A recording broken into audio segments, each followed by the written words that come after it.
Hey guys, tonight we're cracking open a chapter of history that's rarely whispered about in textbooks, but was very much alive in candlelit corners and shadowy cloisters.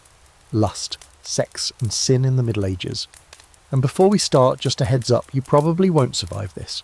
Not because it's too spicy, well maybe, but because if you'd lived in medieval times with a curious mind and an even slightly active libido, chances are you'd have ended up in the stocks, whipped or burned, or all three, depending on the week.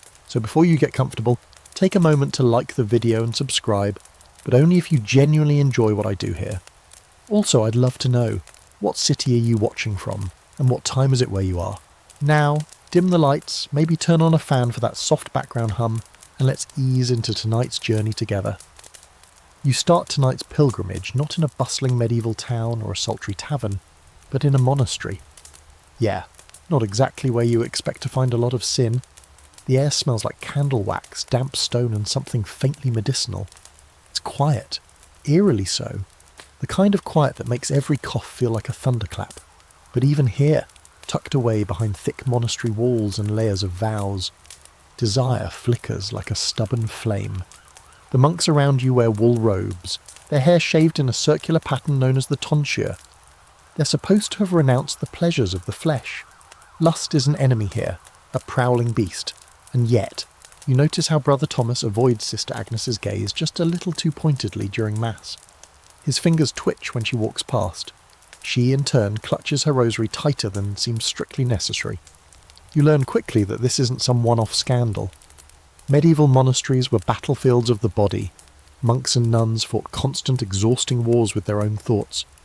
Sex was the original spiritual enemy, especially because you couldn't just banish it with fasting and cold baths. There were confessionals full of slippery accidents, dreams that left garments stained, and private moments with saints' statues that really didn't age well. One of the more bizarre features you discover is that monks kept records, detailed, awkwardly honest ones. There's a case of a 12th century abbot who confessed that the devil would show him visions of naked women in church. Yes, in church, during prayer.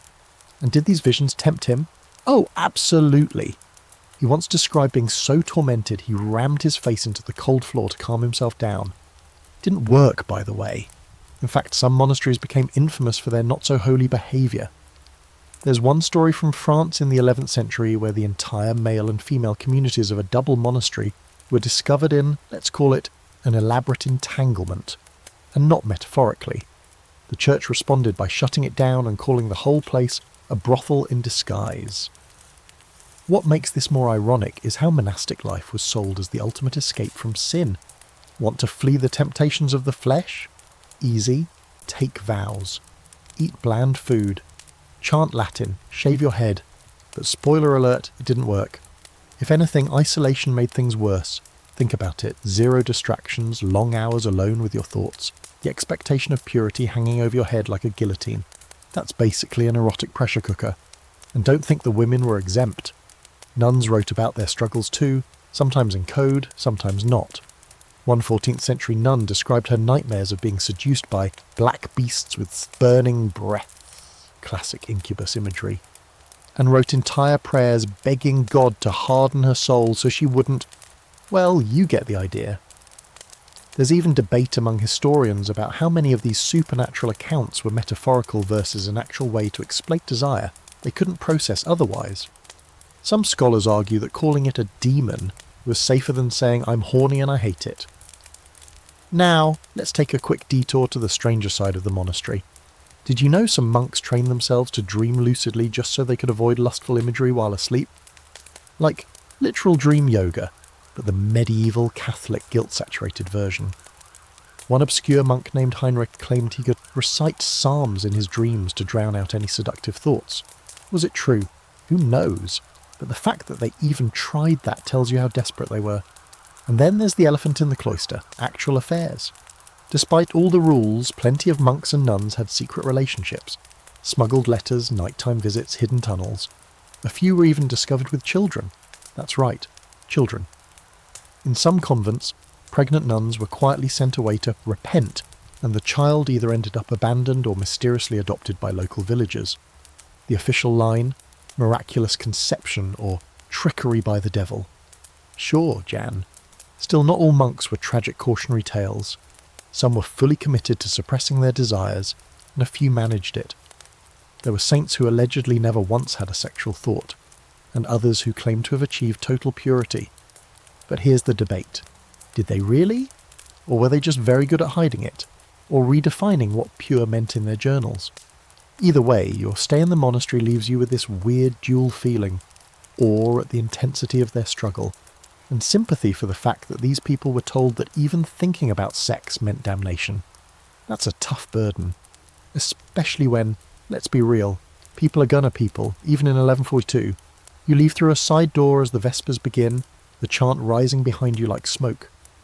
Outside, the moon hangs low, and somewhere nearby a nightbird calls. You're heading deeper into this medieval world now, where the line between holiness and horniness keeps getting blurrier. And next up, saints with visions that would definitely raise some eyebrows. You don't get far from the monastery before finding yourself wrapped in another tale, this one drenched in incense and mystery, flickering candlelight and sweaty hallucinations. Saints, those holy paragons, weren't exactly immune to lust either. In fact, the deeper you dig into their lives, the more you realise many of them spent years locked in what can only be described as deeply personal, occasionally erotic showdowns with the devil, and sometimes with God. You slip into the shoes of a medieval believer, somewhere between sceptical and spellbound, as you pore over the lives of saints, vitae, as the church called them. These weren't just dry moral summaries. Oh no, these stories came with plot twists, seductions, naked apparitions, physical torment, spiritual ecstasy that got confusingly close to the other kind. Take St. Anthony the Great, for example. The poor guy fled into the desert to escape temptation and wound up with even more of it. According to his biographers, demons sent visions of women throwing themselves at him. Their bodies shimmered, their eyes sparkled, and in a classic move, Anthony rolled around in a thorn bush to stop his impure thoughts, not metaphorically, like actually dove into it.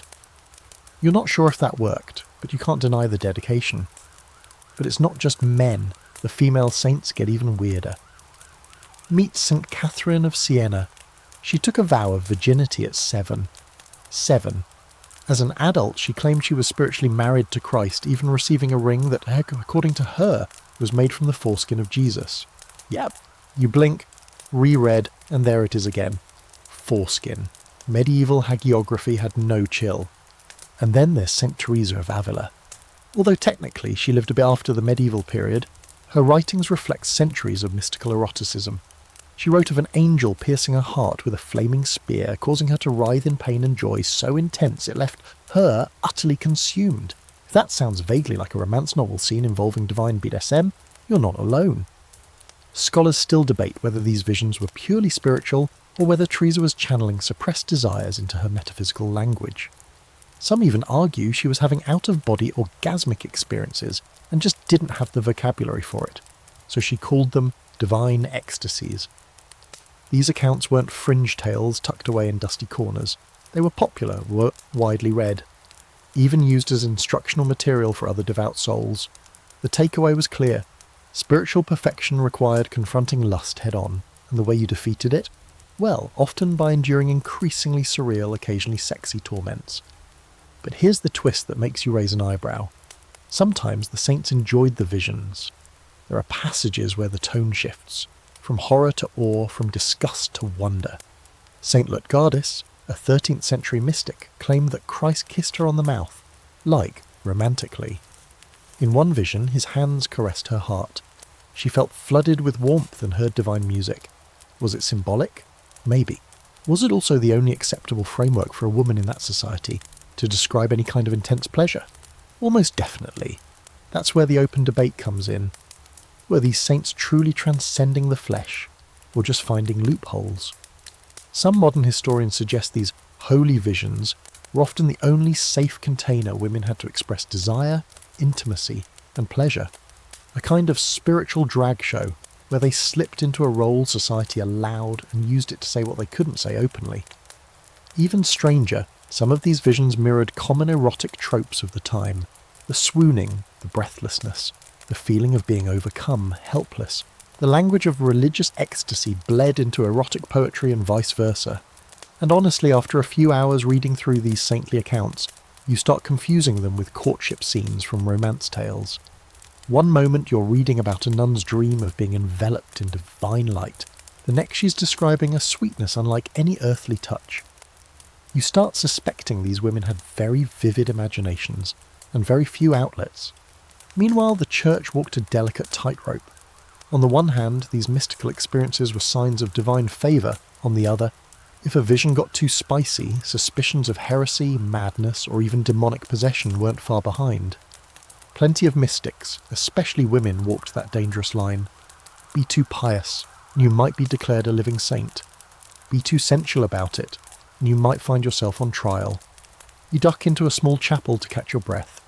Inside, there's a mural of St. Margaret holding a dragon by the tail, and honestly, it's not the most innocent image. Everything in this era had double meanings. That's what's so fascinating. No one could talk openly about sex, but everyone knew what they were dancing around. Saints, poets, even the bishops played this coded game. And of course, not every saint made it out unscathed. St. Christina the Astonishing, her name's not even the weirdest part, was said to levitate, throw herself into furnaces, and dive into icy rivers to resist temptation. Her entire biography reads like a medieval fever dream. Some think she suffered from epilepsy or a neurological condition, and her visions were misunderstood. Others see her as a mystic genuinely trying to wrestle with the contradictions of body and soul in a world that punished both extremes. You exit the chapel just as a bell tolls in the distance, another reminder of how closely time and ritual wrapped around desire in this world. These weren't just stories for the faithful, they were survival guides, cautionary tales, wish fulfillment, and if we're being honest, slightly erotic fanfic for people who couldn't read the Canterbury Tales without blushing. By the time you hit the road again, the saints feel less like flawless icons and more like exhausted humans trying to make sense of overwhelming impulses. It's comforting in a strange way. Even the most divine couldn't escape desire's pull. They just found more elaborate, poetic ways to wrestle it. And speaking of poetic wrestling, you're headed next to the courts of love, where knights pine, ladies plot, and nobody's really as noble as the songs say. You arrive at a sprawling castle just as the sun begins to dip behind the towers, casting the stones in a warm golden hue that makes everything look slightly more romantic than it really is. Inside, a feast is being prepared. Roasted meats, spiced wine, fruit piled high, and you can already hear the pluck of lutes and the low drone of poetry recited in aching tones. Welcome to the world of courtly love, where desire is celebrated. Flirtation is an art form, and yet, absolutely no one seems to be getting laid. You take a seat in the great hall observing the players of this peculiar game. Over there, a knight kneels before a noblewoman, eyes smouldering, voice trembling as he vows eternal loyalty. He praises her eyes, her grace, the way she walks across the floor like a swan on a lake, blah blah blah. She in turn accepts his devotion with just the right amount of disinterest. A raised eyebrow, a smile that could be mistaken for kindness or cruelty. They exchange tokens, a glove, a scarf, sometimes a literal lock of hair, but if he thinks that gets him anywhere near her chambers. Think again. This is courtly love, refined, tortured, and, as you quickly realise, probably invented by someone who enjoyed emotional suffering. It's not about fulfillment, it's about the longing, the ideal, love that cannot, should not be consummated. That's what makes it pure. You start to wonder if this entire cultural obsession was the medieval version of edging. The poets of the time, troubadours and trouvères, specialised in this stuff. They'd travel from court to court singing of unattainable women and the agony of loving someone they could never touch. One of the most memorable was Chrétien de Troyes, who gave us tales of Lancelot and Guinevere, Tristan and Isolde, and other classic situations where true love is always just out of reach, or has to be kept secret because someone already said I do to a king or an enemy lord.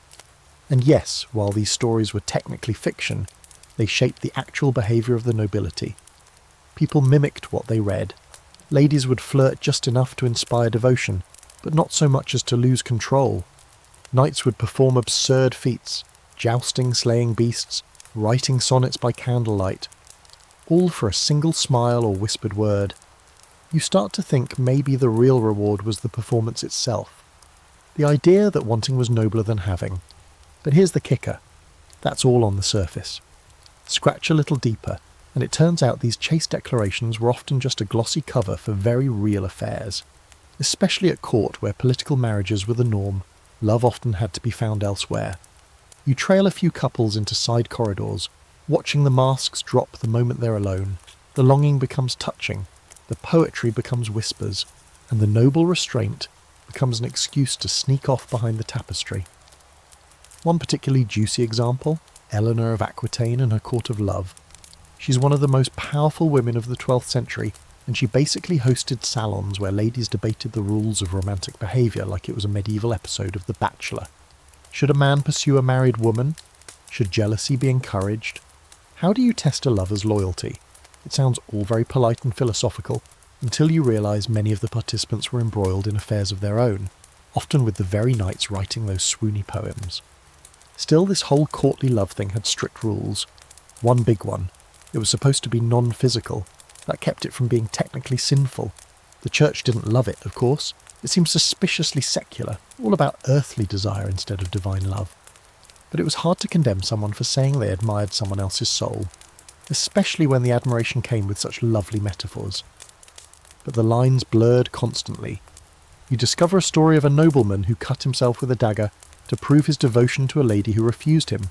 She, moved by his gesture, agreed to a secret meeting. You'd think that's where things finally got physical, but nope, they just talked.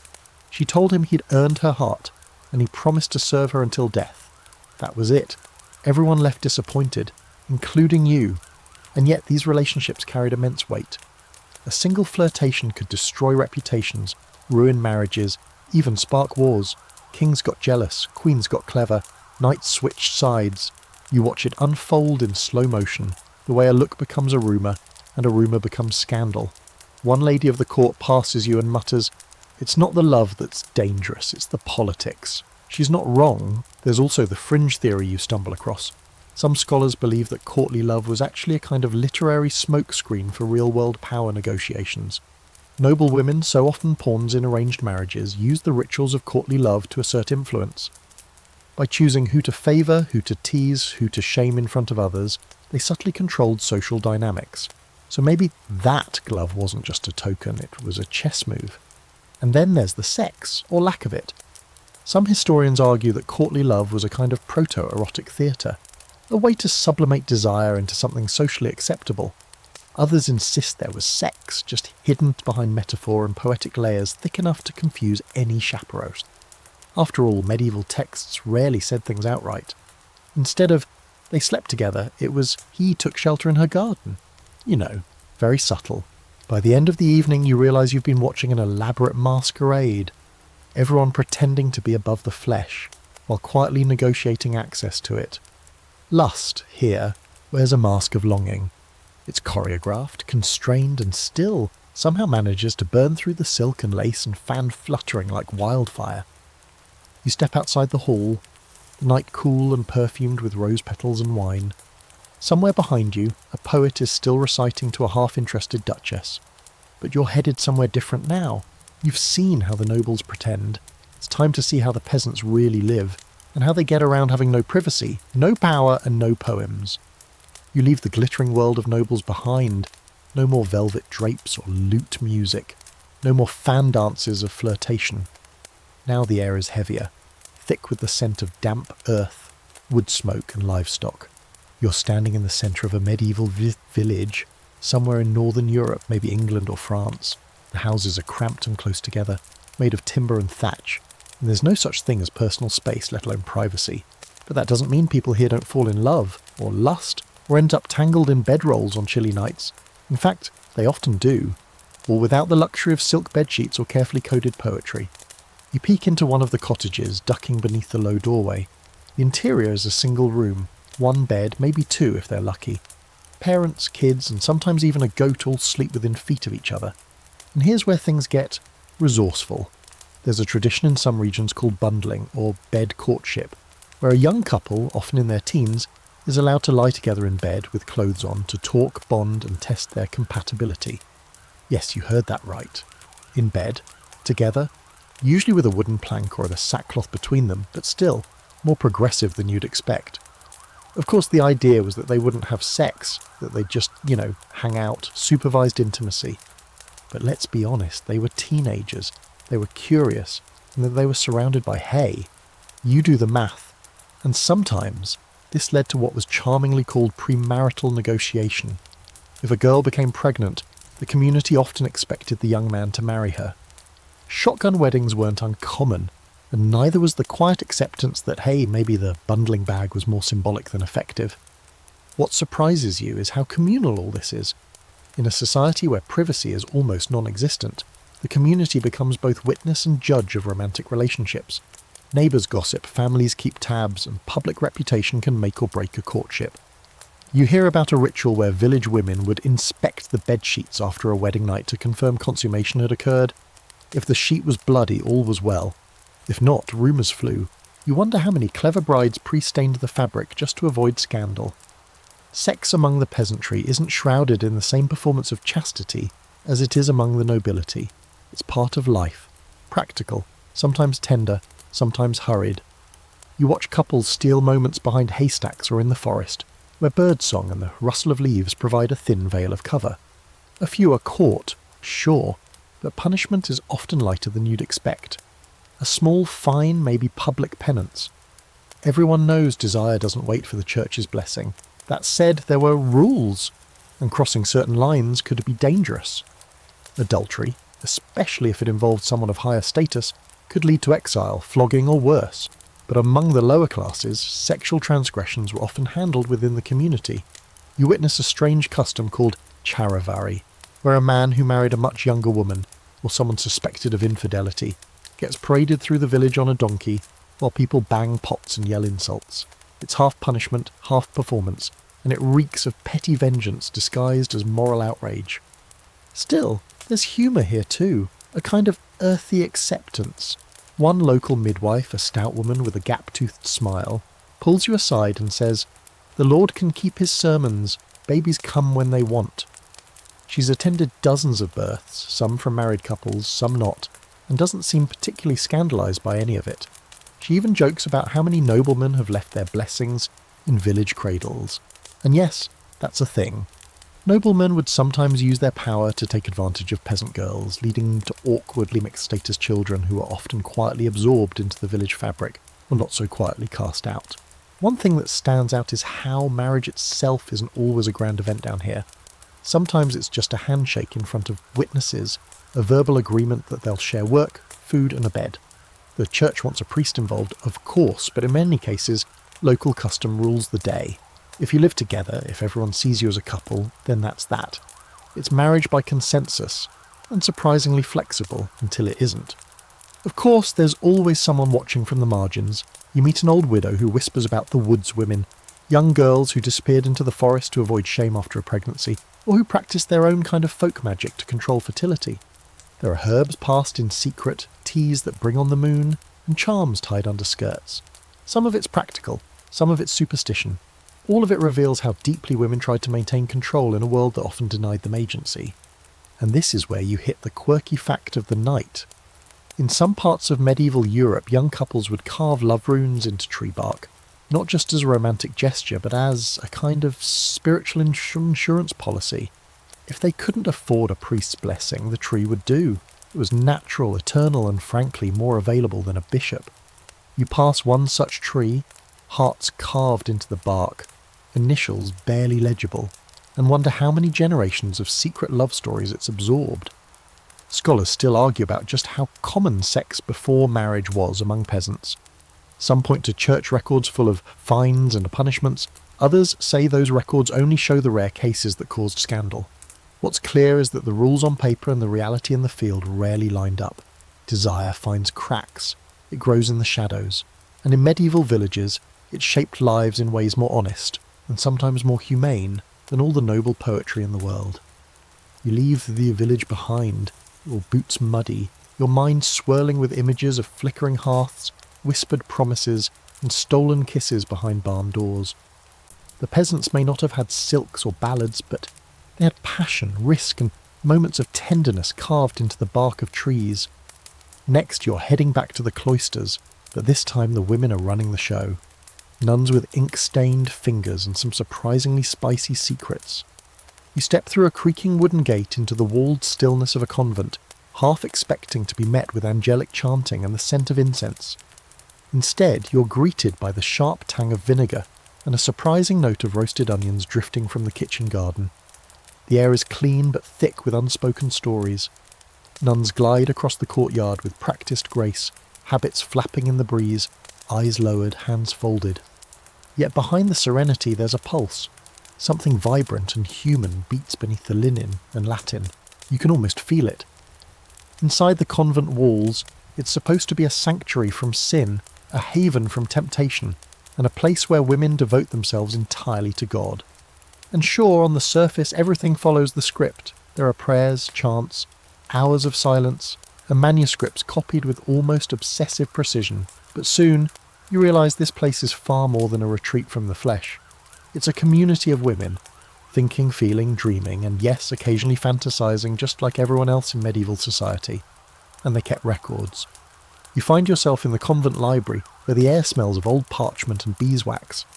One of the sisters, older and quietly amused by your curiosity, unlocks a cabinet and shows you something few outsiders ever see. The private writings of nuns. Not doctrine, not psalters, not dry theological commentary.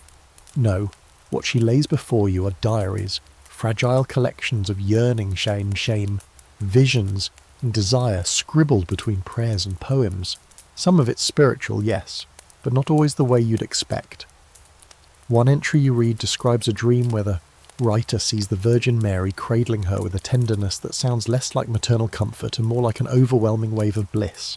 Another recounts being kissed on the mouth by an angel again and again, until she wakes up gasping, convinced she's either blessed or damned. You're not sure which one she wants more. One nun writes about a fellow sister's golden hair like summer wheat, and the gentle weight of her hand during prayer. It reads like longing, quiet, intimate, almost mournful. It never says anything overt, but the undertones are undeniable, and it turns out this wasn't an isolated case. In convents across Europe, from England to Italy, scholars have found letters and poems passed between women, sometimes coded, sometimes shockingly direct. One nun in Germany wrote of her hunger for the warmth of Sister Clara's body. Another, in a tiny outpost in France, confessed that she sought God's mercy for dreaming of carnal joy while sharing a bed in winter. You pause here, wait, sharing a bed? Oh yes, convent dormitories were communal, often with 2 or more nuns per straw mattress in colder seasons.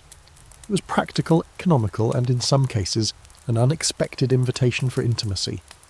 While rules forbade physical affection, enforcement was inconsistent. After all, there weren't cameras or DNA tests, just a lot of dim candlelight, heavy robes, and human need. Still, not everything was hidden. In fact, some abbesses kept astonishingly honest records of misbehaviour. You come across one case where a nun was caught with a visiting monk, under a staircase no less. Another was discovered with a local butcher's daughter, who'd been smuggled into the grounds disguised as a laundry assistant. In most cases, the punishment was temporary seclusion, extra prayers, and a stern talk. But sometimes, especially if noble families were involved, scandals were buried entirely. And then there were the love tokens, small crosses, carved charms, notes tucked into rosary pouches. One nun buried a letter beneath the roots of a cherry tree, addressed to the one whose voice haunts me in sleep. She never signed it. She didn't have to. Everyone in the convent knew, but it wasn't always about sex or forbidden love. Many of these women were intellectual powerhouses, starved for stimulation. They read everything, Augustine, Plato, even Roman poets if they could get away with it. They debated theology late into the night, translated texts, and wrote mystical reflections that, when you squint just a little, sound like erotic poetry disguised in the language of piety. One visionary nun describes her soul being pierced by a divine flame and opened like a flower to the light. If that's not metaphorical foreplay, you don't know what is. Now here's your fringe fact for the night. Hildegard of Bingen, the famous 12th century abbess, composer and mystic, once wrote that a woman's soul could become pregnant with divine inspiration, an idea that some modern readers interpret as spiritual queerness. She also had an intense, possibly romantic bond with another nun named Richardis. which ended in a heartbroken flurry of letters when Richardis was transferred to another convent. Hildegard's grief reads like a breakup album in Latin. Of course, modern scholars debate what all of this means. Were these relationships romantic, platonic, emotional coping mechanisms in an all-female environment? Did nuns understand their own desires in the way we frame sexuality today?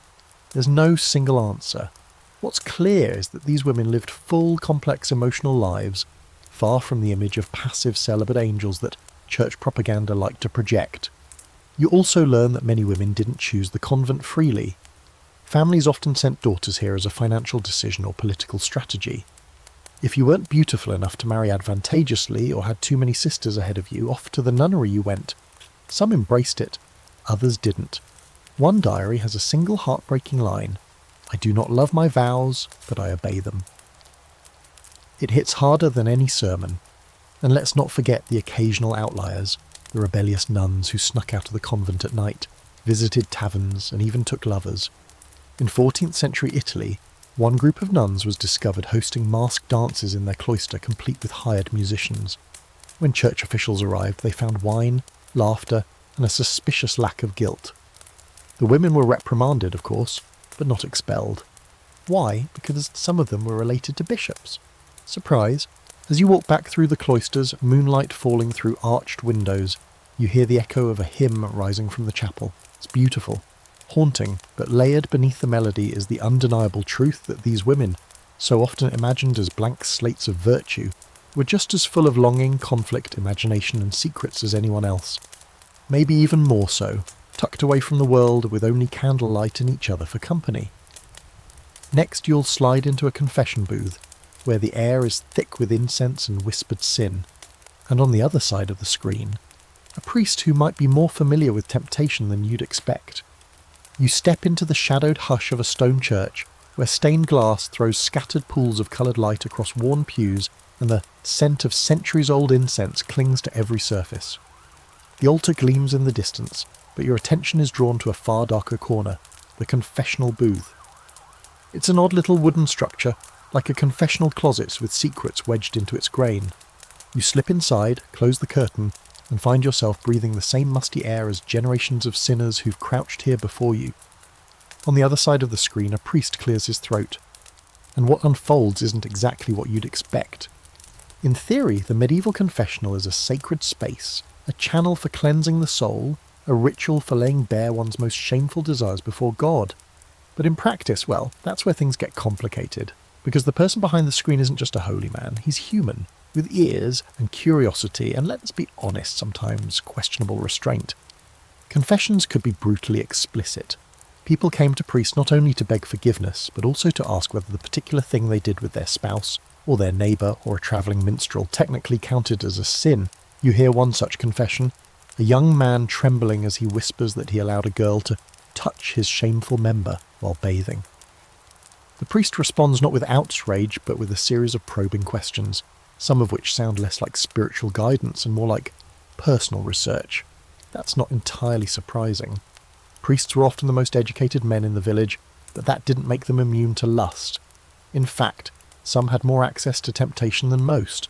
Parish priests were supposed to be celibate, mandated by church law since the 12th century, but enforcement was patchy, and rural communities weren't exactly brimming with watchful bishops. So when the local priest took a mistress, everyone kind of looked the other way, unless he got too bold. You come across the story of Father Gerard, who had a reputation for hearing certain women's confessions in private and for taking a suspiciously long time doing so. One widow confessed to him weekly, always after dusk, and neighbours reported seeing candlelight in the rectory window well past midnight. Eventually a bishop investigated, and Gerard was quietly reassigned to a monastery up north. No trial, no punishment, just a new location and presumably a whole new batch of souls to guide. But even the well-meaning priests weren't above strange behaviour. One particularly pious friar, Brother Luca, kept a ledger where he tallied how many times his parishioners confessed sins of the flesh. Not their names, mind you, just the nature and frequency. The resulting data is bizarre. He noted trends like Mondays higher in self-pollution confessions, and married women report impure dreams more frequently than maids. Whether it was a spiritual census or an obsession with other people's intimacy, it's hard to say. And here's a particularly odd little fact you uncover. Some priests handed out very specific penances for sexual sins. Not just say 5 Hail Marys, but stuff like walk barefoot to the chapel 3 times while reciting Psalm 51s, or fast for 40 days and sleep only on stones. In one outrageous case, a man who admitted to bestiality was told to carry a candle larger than himself through town during Mass. Yes, really, the public shame was the point, but whether it deterred others, questionable. And it wasn't just the laity spilling secrets. Priests themselves sometimes confessed, to each other in secret or to their superiors when guilt finally tipped the scale.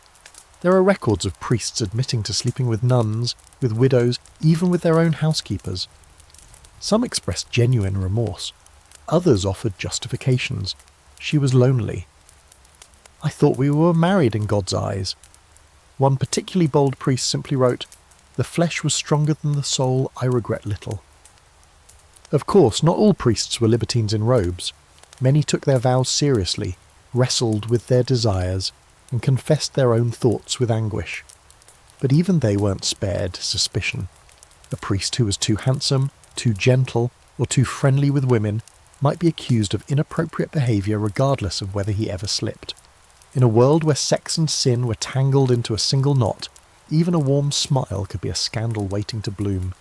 You also hear about female confessors. Not many, but they existed in certain religious orders. And the contrast is stark. They were often stricter, more clinical, and less easily scandalised. Some women, in fact, preferred confessing to a fellow woman, especially when the sin involved matters of the body. Imagine trying to tell a red-faced young priest about a sensual dream involving Saint Sebastian. Now imagine telling someone who's had a few herself. Still, confession was often less about forgiveness and more about control. The church gathered immense power by being the repository of everyone's secrets. They knew who slept where, who loved whom, who wanted what. And they used that information to maintain moral order, sure, but also to exert influence. A noble who confessed to adultery might find himself advised to donate a new chapel. A baker who visited a brothel too often might mysteriously lose his market stall. Guilt became currency. And here's where the scholarly debate flares up. Some historians argue that the confessional booth was less a space of spiritual healing and more a tool of psychological surveillance, an early form of institutional control that kept people obsessed with their own moral failings. Others insist it gave people relief, a place to talk about things they had no other outlet for. The truth, as always, is probably a mix. Confession was simultaneously a therapy session, a trap, a relief, and a risk. You finally leave the booth, the carved wood creaking behind you. Outside, the sun is dipping low and the sound of bells rolls out across the town like a warning. You've heard so many sins whispered into the dark, and not all of them stayed hidden. Some turned into gossip, some grew into scandal, and some shaped the way entire communities saw themselves. As you cross the courtyard, you realise that in this world, sin wasn't just an act. It was a story, a confession waiting to be told, a burden begging to be passed to someone else. And up next, you'll be standing in the town square when private pleasure becomes a very public spectacle. The square is already buzzing by the time you arrive, the kind of low, anticipatory hum that comes before a storm, or in this case, a public shaming. You push your way through the gathered crowd of villagers, cloaked merchants, and toothless old women with baskets at their feet. Everyone's eyes are locked on a wooden platform in the centre, where a pair of stocks has been dusted off and freshly oiled. Next to it, a barrel filled with rotten vegetables. Welcome to medieval justice, where sin doesn't just haunt your soul, it gets a full, painfully public performance. Today's unfortunate star is a woman in her 30s, hair wild and face flushed, not from embarrassment you suspect, but from sheer fury. She's been accused of adultery, though the details are vague. The man involved isn't present. He never is. She, on the other hand, is about to spend the afternoon in the stocks with her ankles and wrists locked in place, while the townsfolk do what they always do best, judge, jeer and throw things. You feel it instantly. This isn't about justice. It's theatre. The whole town's come out, not just to punish sin, but to enjoy it. Children laugh as they wind up with squishy turnips. A drunk cobbler yells something about loose women before nearly falling into a pig trough. But it's not all fun and games. There's a thick current of cruelty here too. The crowd loves watching someone fall, especially a woman who dared to want something she wasn't supposed to. Public punishment for sexual offences was surprisingly common in medieval towns. Adultery, fornication, and even bawdy speech could land you in the pillory, or worse. Sometimes it was just a fine or a public whipping. Other times it was exile, a shaved head, or a brand burned into the flesh. The punishments varied by region, social status, and gender, but the message was always the same. Lust is dangerous, and if you act on it, you better be ready to pay the price. You learn that married women bore the brunt of these punishments. If a wife strayed even emotionally, it was considered a betrayal, not just of her husband, but of the social order. A man, on the other hand, could often get away with an affair, especially if he claimed the woman seduced him. You see this double standard play out in the records. Men caught with prostitutes were sometimes fined. Women labelled as prostitutes could be whipped, branded, or forced to wear humiliating clothing. In one town they had to wear striped hoods whenever in public, a scarlet letter sewn into linen. And the punishments weren't just for real sex. You stumble upon a set of court records detailing the public humiliation of a man accused of cross-dressing in secret. His crime? Wearing his wife's dress while cleaning the house and, allegedly, dancing alone. No sexual contact, no victim, but he was dragged into the town square, forced to wear women's clothes in front of everyone while being pelted with sheep dung. It wasn't about morality, it was about enforcing roles, staying in your lane, being what your body told them you should be. Then there's the case of the Board, a woman who ran an unofficial brothel out of her cellar. When she was caught, she wasn't executed or imprisoned. Instead, she was paraded through the town in a cart holding a sign that read Mother of Whores. The church loved this kind of punishment. It didn't just shame, it warned. Her neighbours, friends, and maybe even former clients watched in silence as she passed, faces carefully blank. No one wanted to be next. Still, not all public punishments were for the big, scandalous sins. Sometimes you'd get dragged into the square for simply being too loud in your flirtation, too bold in your innuendo. One woman in Norwich was pilloried for calling a merchant's apprentice ripe fruit in the market. Her real crime? Doing it in front of the wrong priest's wife. There was a fine line between flirtation and transgression, and sometimes it came down to who was listening. And here's your quirky, almost unbelievable detail for the night. In parts of medieval France, married couples caught fighting about infidelity were forced to literally kiss and make up in public. They'd be led to the market square, sometimes in chains, and forced to kneel before each other, confess their faults and kiss. If they refused, they risked heavier penalties. Imagine being forced to apologise with garlic on your breath and half the town watching. Welcome to Romance, Medieval Edition. There's debate among scholars about whether these public punishments actually deterred sin or simply provided a pressure valve, a way for communities to reinforce norms and shame those who didn't conform. Some historians argue that the public nature of these events made them ritualistic, almost theatrical, and that the real purpose wasn't justice but unity. If everyone booed the same person, they'd feel better about their own hidden sins. Others believe these spectacles were more about power, about reminding people who made the rules and who could break them. Back in the square, the woman in the stocks has gone quiet. Her eyes are fixed on a distant point beyond the jeering crowd.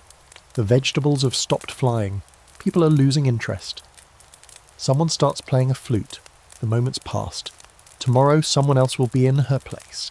A drunk, a thief, maybe another lover who made the wrong move at the wrong time. You step away from the square, boots crunching over cabbage leaves and broken shame. The sun's low now, casting long shadows.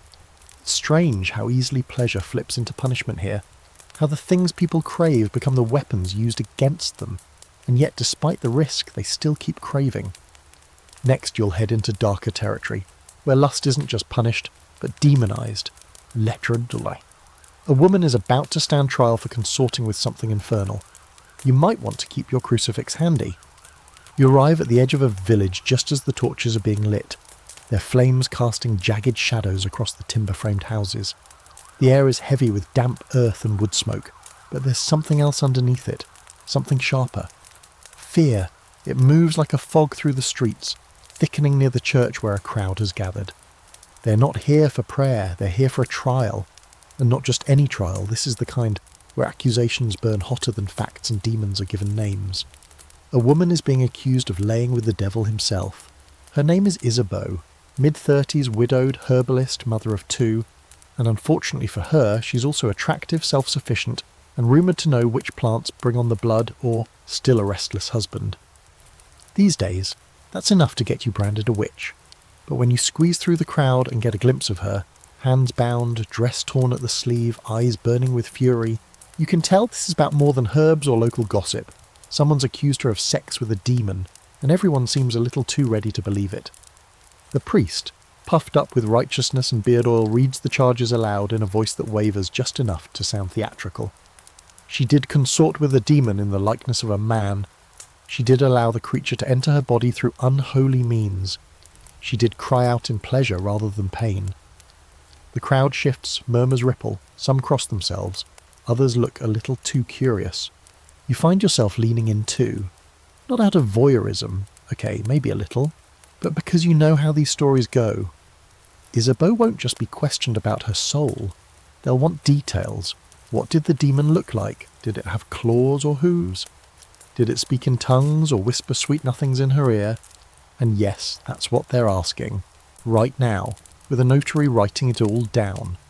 What's wild is how detailed these demon sex accounts often were. Inquisition records are filled with women describing creatures that visited them at night. Sometimes handsome, sometimes monstrous. Some came as lovers, others as rapists. Some seduced with soft words and warm hands. Others forced themselves into dreams like a sickness. But no matter how the women described it, the church had a script ready. These were incubi, male demons who tempted women into sin, stole their seed, and used it to breed more evil. Conveniently, it explained everything from sleep paralysis to sexual desire to why someone's sheets might be damp in the morning. You hear Isabeau's voice cut through the crowd, defiant, trembling. She says the devil came in the form of her dead husband, that she dreamt of him touching her, kissing her, lying beside her just like he used to, that it felt real, that she wanted it to be real. And just like that, the crowd shifts again, some to sympathy, others to horror, because she admitted the most dangerous thing of all, that she enjoyed it. The irony here is so thick you could spoon it. The same church leaders who rail against desire also believe that demons spend all their time seducing people, especially women, especially at night, especially in ways that just happen to line up with people's actual suppressed fantasies. There's something darkly hilarious about that. Or tragic, or both. And then comes the inspection. Yes, the physical kind.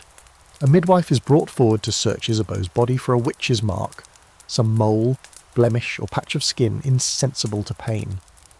You watch as she's forced to strip under torchlight while strangers examine her for proof that she's been suckled by a demon. It's invasive, humiliating, and worse, it's deadly serious. Because if they find something, anything, it's game over. They do, of course, a freckle on her inner thigh. That's all it takes. The priest declares it the devil's kiss, and just like that, the weight of the accusation becomes impossible to shrug off. But here's where the scholarly debates rage. Did these women really believe they'd slept with demons? Were they describing vivid dreams filtered through religious fear, or inventing stories under torture? Or were these confessions shaped entirely by their interrogators, desperate women saying what they thought would stop the pain, or align with what they were told had to be true? Some historians argue that these were simply erotic dreams, misunderstood by both the dreamer and the society. Others suggest the church itself projected sexual panic onto the accused as a way to police not just sin, but female autonomy. Because here's the thing, many of these so-called witches weren't seductresses or Satanists. They were healers, widows, midwives, herbalists, women who lived alone or knew too much or refused to obey. Their real crime wasn't consorting with demons, it was not fitting the mould. Lust became the easiest crime to pin on them because it made the story salacious, attention-grabbing and impossible to prove or disprove. And if she enjoyed it, that made her even more dangerous. Because a woman who likes sex is apparently halfway to hell. You discover a chilling detail buried in an old judicial report. In some trials, women were asked to describe how the demon's seed felt inside them. The assumption was that it would be ice-cold proof of infernal origins. If they said it was warm or if they hesitated, it meant they were lying. That's how far the church went, using imaginary semen temperature as a tool of damnation. You don't know whether to laugh or scream. As the torchlight flickers across the square, the verdict is pronounced. Guilty. Isabeau is sentenced to public penance and flogging. She'll be marched through town barefoot in a chemise, holding a candle taller than she is. If she survives that humiliation, she might be allowed to return to her home, or she might disappear like so many others, burned quietly without record. You step away as the crowd disperses, stunned and chatty, already embellishing the story for tomorrow's gossip. A few whisper that Isabeau flew at night. Others claim she gave birth to a toad. The line between sex and sorcery is razor thin here, and razor sharp. Next you'll take a closer look at the objects designed to stop all this sin before it starts. Devices of virtue, control, and maybe a touch of kink. Yes, it's time to talk about chastity belts. You're standing in a small chamber at the back of a fortress. Stone walls damp, ceiling low enough to make you duck. On a wooden table lies the object of your curiosity, gleaming under a single shaft of sunlight like some kind of divine joke. A chastity belt. Iron, leather-lined, cold to the touch. It's got a front plate that covers everything with a cruel kind of elegance, pierced with holes for hygiene, or so they say, and locked at the hips with a key the size of a baby goat. Welcome to the awkward intersection of lust, fear, and medieval engineering. The myth of the chastity belt is powerful. You've probably heard it a dozen ways. Noble knights locking up their wives before heading off on crusade, women sealed into metal underwear to keep them pure, keys worn around husbands' necks like twisted wedding rings. It's got all the makings of a dark fairy tale. But as you look closer, you start to notice something strange. This belt is a little too ornate, a little too pristine, almost like it was made to be looked at, not worn, and that's the first clue that things aren't as straightforward as they seem. Historians are still arguing over whether chastity belts were ever widely used, or used at all. Sure, there are museum displays and the occasional drawing from the Renaissance that shows women strapped into these torture panties of shame. But the earliest physical belts we have, most date from the 15th century or later, and some look suspiciously like 19th century forgeries designed to titillate more than terrify. That's right, some medieval chastity belts may be the historical equivalent of cosplay props for Victorian gentlemen with very specific tastes. Still, the idea had roots. The church was obsessed with controlling female sexuality, and chastity was practically currency. Virginity wasn't just a moral state, it was a bargaining chip in marriage, a symbol of family honour, and a theological ideal. So the idea of locking it down literally fit right into the broader culture of control. Whether or not women were walking around wearing iron thongs, the threat, the metaphor, and the obsession sin were very real. You leaf through some old manuscripts and find a few references, none of them exactly flattering. One Italian text describes a jealous merchant who commissioned a belt from a blacksmith to preserve the virtue of his young wife. Another chronicles a paranoid noble who required his daughters to be secured whenever they left the estate. No one says how long they wore them, how they bathed, or how infections were handled. You begin to suspect those details were conveniently left out or completely imagined. But there are weirder facts too. Some belts were designed not just to prevent intercourse, but to prevent pleasure. One model has little spikes on the inside, those like a reverse hedgehog. Another features a mechanism that makes walking normally almost impossible. Some researchers believe these were punishment devices, not preventative ones, used to discipline unruly women or sex workers in particularly cruel city-states. Whether those were isolated cases or part of a larger practice, that's still hotly debated. And it's not just women. You stumble upon a sketch of a male chastity device, an iron codpiece that looks like a meat grinder. Apparently some men were forced to wear these during periods of penance, or by their wives as revenge for infidelity. There's even one bizarre story, possibly apocryphal, about a young monk who asked to be locked by his abbot to keep his urges in check. Talk about commitment to the cause. Still, for all the physical evidence, or lack thereof, the idea of the chastity belt loomed large in the medieval imagination. Poets wrote about it, preachers warned of it, satirists mocked it. One bawdy French ballad describes a woman outsmarting the belt by bribing a locksmith, then having a tryst with 3 different suitors before morning prayers. Another joke goes that a knight returns from the Holy Land to find his wife not only pregnant, but wearing the belt, with the key still on his neck. The message? Where there's a will, there's a workaround. You find a quirky little record from Nuremberg in the 1500s of a man who tried to sell a virtue-preserving device at a public market. The city council ordered him flogged, not because the device was immoral, but because the whole idea was considered fraudulent and ridiculous. Apparently, even then, people were side-eyeing the practicality of strapping someone into medieval Tupperware and expecting it to end well. Modern scholars often argue that the chastity belt became more symbolic than real. A metaphor for control, a tool of propaganda, a warning. By the time the Renaissance rolled in, the image of the belt was being used in paintings and pamphlets more as commentary on jealousy, power, and hypocrisy than actual practice. In that sense, it's a cousin to the scold's bridle, or the shame flute, devices that may have existed but whose myth outgrew their use. And yet, as you hold one of the replicas in your hands, cool, heavy, impossibly uncomfortable, you realise something. Real or not, it feels medieval, brutal, controlling, deeply distrustful of the body, which means it fits perfectly into the world you've been wandering through, where sin is feared, punished, and always lurking just under the surface of virtue. Whether anyone actually wore one might matter less than the fact that everyone believed someone could. You leave the fortress behind, passing through a courtyard where lovers once danced under banners and suspicion. Your thoughts swirl with iron and fire, with the absurdity of locking up lust and pretending that would be enough to make it disappear. And now you're heading to a wedding, not for love, but for duty. And the guests, more interested in the bridal sheets than the bride and groom. You arrive just in time for the wedding feast, a blur of roasted meat, sticky wine, laughter thick with onions, and nobles in velvet laughing a little too loudly. The bride and groom sit beneath a canopy of embroidered cloth, looking like two strangers stuck in the world's most awkward team-building exercise. She's pale and stiff, glancing down at her hands like she's trying to vanish. He's already 3 goblets deep and grinning at something that probably isn't funny. No one here seems concerned about love.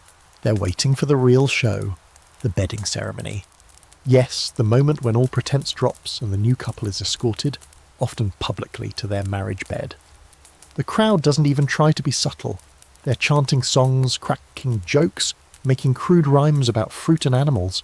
If this feels absurdly invasive, it's because it is. But in medieval Europe, this was normal. The marriage wasn't considered valid until consummated, and sometimes the proof wasn't just expected, it was required. You trail the procession up narrow stairs lit with sputtering candles, where the newlyweds are deposited in their chamber like livestock in a pen. Onlookers, nobles, clergy, servants, even the bride's aunt, gather around the bed as the couple is undressed. There are rules, of course. No touching, just watching, encouraging, teasing. A few throw flower petals. One knight plays a lute. It's surreal. The couple climbs under the sheets, and then the curtains are drawn, halfway, because the moment they finish, everyone wants to know. You'd think this kind of spectacle would kill the mood, but that wasn't the point. This ritual wasn't about intimacy, it was about legitimacy. Marriages in the medieval world weren't romantic contracts. They were economic alliances, political chess moves or strategies to transfer land and titles. And to make them binding, there had to be evidence of consummation. That brings you to the infamous bridal sheet inspection. In many places, after the deed was done, or in some cases claimed to be done, the bed linens were displayed, often outside the house, so the blood could prove the bride's virginity. Red spots meant purity, honour, and a good investment. No stains? That was a problem. Rumours could erupt, dowries could be returned, families could feud. In one recorded case, a groom annulled the marriage on the spot and demanded his money back. The bride was 15. Her father sued for slander. The court ruled in favour of the bedsheet. Of course, not every woman bled, and many knew it. So some got clever. There are whispered accounts of brides pricking their fingers, slipping animal blood under the sheet, or bribing servants to vouch for what didn't actually happen. One merchant's daughter allegedly kept a vial of chicken blood hidden in her corset just in case. Virginity was such a commodity that entire fates hinged on the appearance, not the reality of it. And the groom? Well, no one cared whether he was a virgin. In fact, it was often expected that he wasn't. Men were told to train before marriage, sometimes with prostitutes, to ensure they could perform when it mattered. You find a treatise from a Spanish physician warning young husbands to avoid overexcitement and ungoverned haste lest the bride remain dissatisfied and suspicious. So while she was expected to arrive untouched, he was expected to arrive skilled. Equal footing this was not. You come across one particularly strange tradition from Central Europe, where the bride's mother would remain in the room, not to watch the act, but to supervise decency. She'd sit in a corner chair, eyes politely averted, hands folded, humming to herself, as if that somehow made things better. In other cases, a priest would bless the bed, literally sprinkle it with holy water, and then offer instructions to the couple before tiptoeing out. "Be fruitful," he'd whisper, "and remember that Christ is watching." No pressure. Here's your oddball fact of the night. In parts of medieval Scandinavia, if a marriage wasn't consummated within 3 days, it could be legally annulled, and people checked. One story tells of a young noblewoman whose husband was too timid or too uninterested to touch her. On day 4, the bishop sent an investigator to the bedroom. When the sheets were clean and the servants wide-eyed with disappointment, the marriage was dissolved. The husband joined a monastery. The bride remarried a week later to her cousin. Even when there wasn't a formal inspection, rumours were dangerous. A new bride who seemed too cheerful or too sore could become the target of gossip. If she limped, some whispered she'd lost her virginity before the wedding. If she glowed too much, maybe she enjoyed it too much, which was also suspicious. Either way, people were obsessed with bedroom details that weren't their business. And that's where the debate still simmers. How much of this was actual practice and how much was theatrical tradition? Some historians argue that public bedding rituals were more common among the nobility and mostly symbolic. Others insist they happened in middle-class homes, with neighbours poking their heads in for a peek. There's even a theory that some of the stories are later exaggerations, Renaissance authors mocking the past. But either way, the message was clear. Your body was not just yours, it was property, proof, a legal hinge.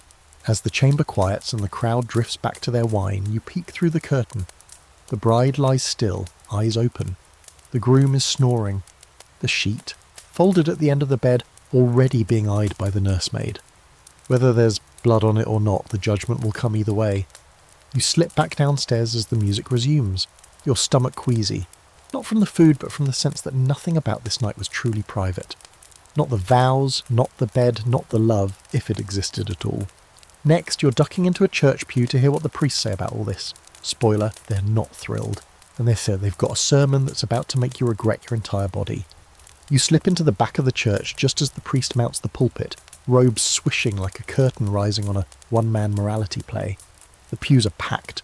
Peasants, merchants, and a few nobles packed in for the Sunday sermon, and even the air seems heavy, thick with dust, incense and anxiety.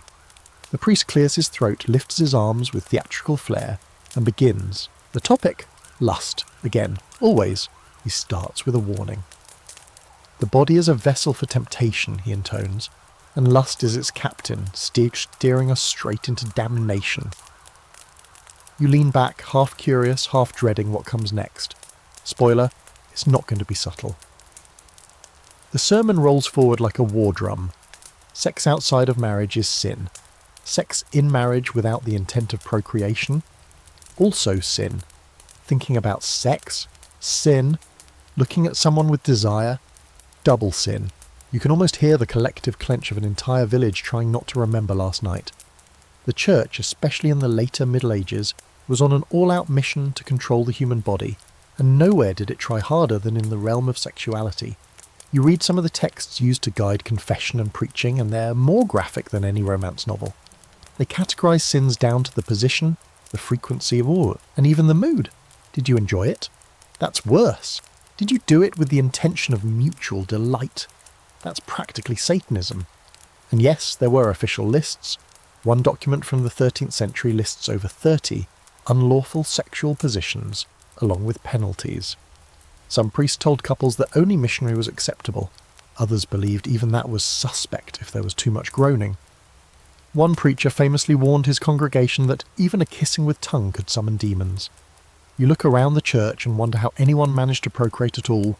The priest thunders on, quoting Augustine, the father of Christian guilt, who insisted that the only justification for sex was to produce children, and even then you should feel a little bad about it. According to him and a slew of medieval theologians, desire was a byproduct of the fall. Adam and Eve? They ruined everything. Lust is not love. Lust is proof of our brokenness. If you enjoy sex, it's because sin lives in your flesh. No amount of rosaries can scrub that out. You catch the eye of a woman 2 rows up who looks like she's trying not to laugh or cry. It's hard to tell. Maybe she's thinking about the night before. Or maybe, like you, she's just exhausted by the contradiction. Everyone's expected to marry, have kids, populate the Christian kingdom, but also to pretend sex is this joyless, guilt-ridden duty that must never be enjoyed. It's like being told to bake a cake without tasting the batter or smiling while you do it. And yet the church didn't ignore sex. It obsessed over it. Monks wrote treatises on the dangers of nocturnal emissions, pollution they called it, because clearly spontaneous arousal meant the devil was rifling through your dreams. There were entire theological debates over whether married couples could have sex on Sundays, feast days, or during Lent. Answer: usually no, but maybe if you really, really needed to and cried afterward. One friar you read about, Brother Peter, bless him, argued that even married couples who loved each other too much were guilty of sin if their affection led to pleasure. He warned that too much joy in the marriage bed would soften the heart and weaken the soul. You wonder what his own bed looked like. Probably a plank of wood and a bad attitude. Still, not all churchmen were full-on killjoys. A few quietly admitted that desire was natural, even useful in the context of marriage. Some theologians wrote that affection between spouses was a gift from God, a way to keep couples bonded through hardship, but they were the minority. Most voices doubled down. Lust equals sin. Your body is suspect. Your thoughts are worse. And don't even think about touching yourself. Here's your quirky fact for the night. In certain regions, the church advised that married couples should abstain from sex for 40 days before Easter, 30 days before Christmas, 7 days before taking communion, and on all feast days, of which there were a lot. By the time you add in menstruation, pregnancy, postpartum periods and fasting seasons, the average medieval couple was left with about, 5 to 10 guilt-ridden, nervously performed nights per year. Max! And don't you dare enjoy them! Meanwhile, the same church that preached against lust in sermons funded illuminated manuscripts that showed Adam and Eve blushing under fig leaves, demons groping monks in their sleep, and even naked saints resisting temptation while naked. The mixed messaging is almost funny if it weren't so damaging.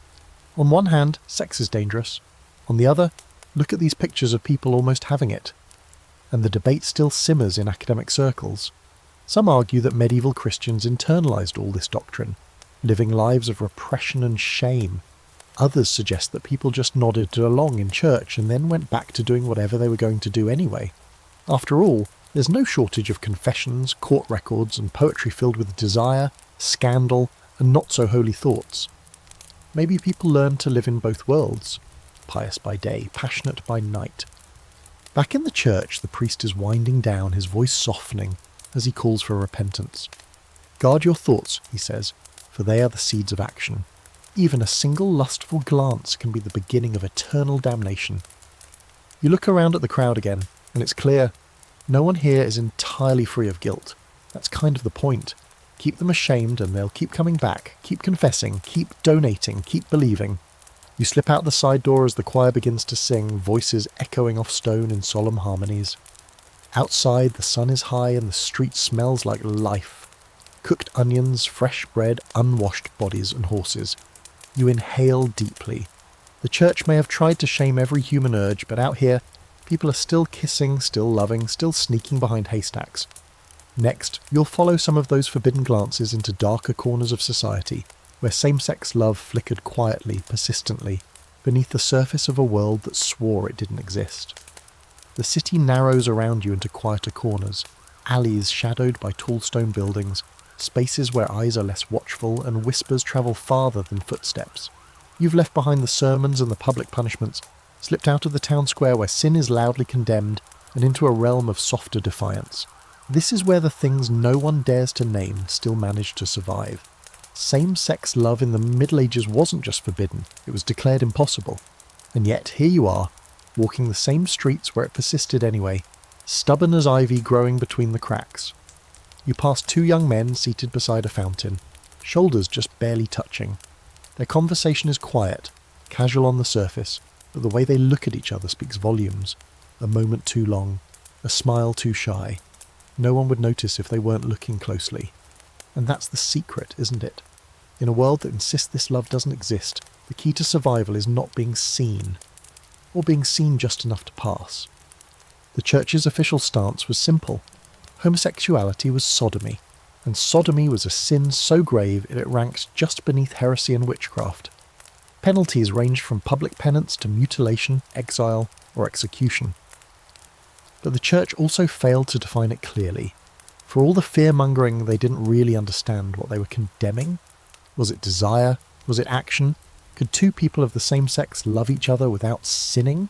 The ambiguity gave space for contradictions and for survival.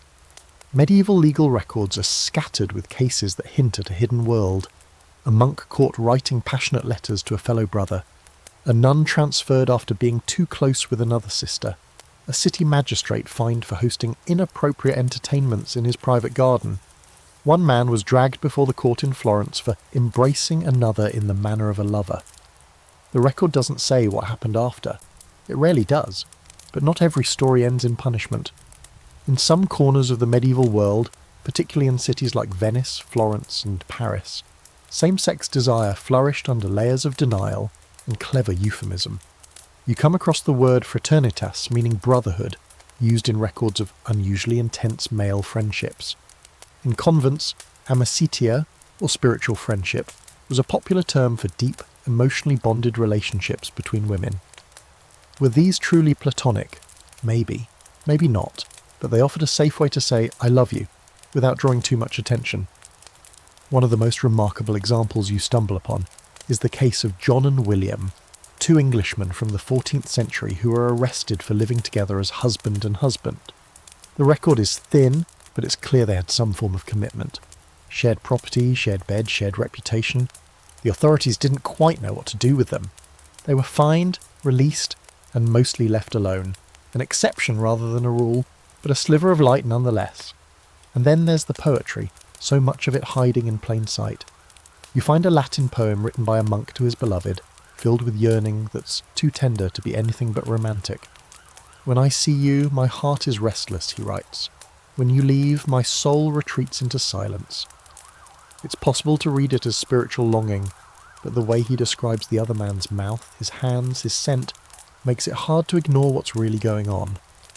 In another convent, a sister named Agnes wrote dozens of letters to a fellow nun, Beatrice. She called her my mirror, my delight, and the only place my soul finds rest. Their correspondence survives only because someone, likely a less sympathetic superior, copied them into a book of dangerous attachments, which ironically preserved their story.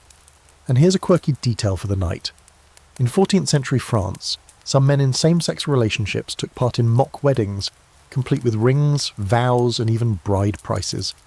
These events were done in secret, often under cover of festivals or carnivals where rules were more fluid. Of course, if caught, or malmören, they were condemned as blasphemers. But for that one night, they got to pretend. Even within the church, things weren't as black and white as the preachers claimed.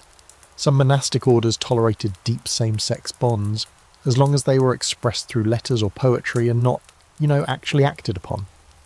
The Brothers of the Common Life, for instance, encouraged emotional intimacy among male students as a form of spiritual brotherhood. Was that cover for something more? Possibly. Or maybe it was an attempt to carve out space where closeness wasn't instantly labelled as sin. That's the great scholarly debate, of course. Were these intense same-sex friendships truly romantic and erotic, or are modern readers projecting? Some historians argue that medieval people had different categories of love, and what looks romantic to us was just emotional closeness. Others say, come on, read the poems. These people were in love. They were just stuck in a society that didn't have the language or freedom to say it out loud. As you wander further, you realise that surviving meant becoming fluent in ambiguity. Same-sex love didn't announce itself. It slipped between the lines. It lived in coded glances, careful phrasing, and shared spaces that outsiders couldn't decode. In many ways, it was a kind of medieval queerness that anticipated everything to come. Resilient, adaptive, private but powerful. And for all the fear and silence, there was beauty too. You think of two men writing poems to each other by candlelight, their fingers stained with ink and trembling with emotion. Or two women walking side by side in a convent garden, their hands brushing, their voices low and warm. They may have been erased from history's spotlight, but they existed. They loved. and they found ways to keep that love alive, however fleetingly, however secretly. You leave the quiet back streets and rejoin the flow of city life. Bells ring in the distance, a market opens, life continues, louder now. But you carry that stillness with you, the knowledge that beneath the surface of all the sermons and sanctions there were always people reaching for each other in the dark. Next, you're heading straight into the world of legalised sin, brothels that paid taxes, courtesans who held court, and city councils that tried to regulate desire like it was just another public utility. You follow the scent before you see the street, perfumed with rosewater and sweat, incense and something muskier. It leads you to a narrow alley tucked behind the marketplace, where laughter spills out of open windows and silk curtains flutter like flirtatious glances. This isn't a hidden den of vice, quite the opposite. You've stepped into the red light district, medieval style, a neighbourhood designed not to hide lust but to manage it. Welcome to the world of sanctioned sin, where brothels were legal, regulated, and in some places subsidised by the city itself. It's not the lawless, secretive place you might expect. Brothels in the later Middle Ages were often clean, orderly, and oddly bureaucratic. The women wore specific clothing, often red hoods or belts, to identify their profession. The buildings were licensed by the city, inspected by officials, and sometimes owned by the municipality itself. In places like Vienna, Paris and London, city councils taxed the brothels and used the revenue to fund public works. You heard that right. Medieval Europe paved roads and built fountains with sex money. You wander through a brothel courtyard in southern France, where a few women are lounging in embroidered robes, sipping watered wine and swapping gossip. They spot you immediately. New face, curious eyes, bad at pretending you're here for business. One of them, a sharp-witted woman with auburn hair and a knowing smile, beckons you over. "You here for the tour or the sermon?" she teases. You get the sense she's said that to more priests than tourists. Her name is Evelyn. She's not just a worker, she's the unofficial boss, the madam. She negotiates with the tax collector, screens potential clients, and makes sure the women under her roof are paid and fed. No pimps, no thugs, just a system of controlled indulgence, crafted as much for public safety as for pleasure. And this isn't just tolerated, it's encouraged. The church's stance on prostitution was, in its way, disturbingly pragmatic.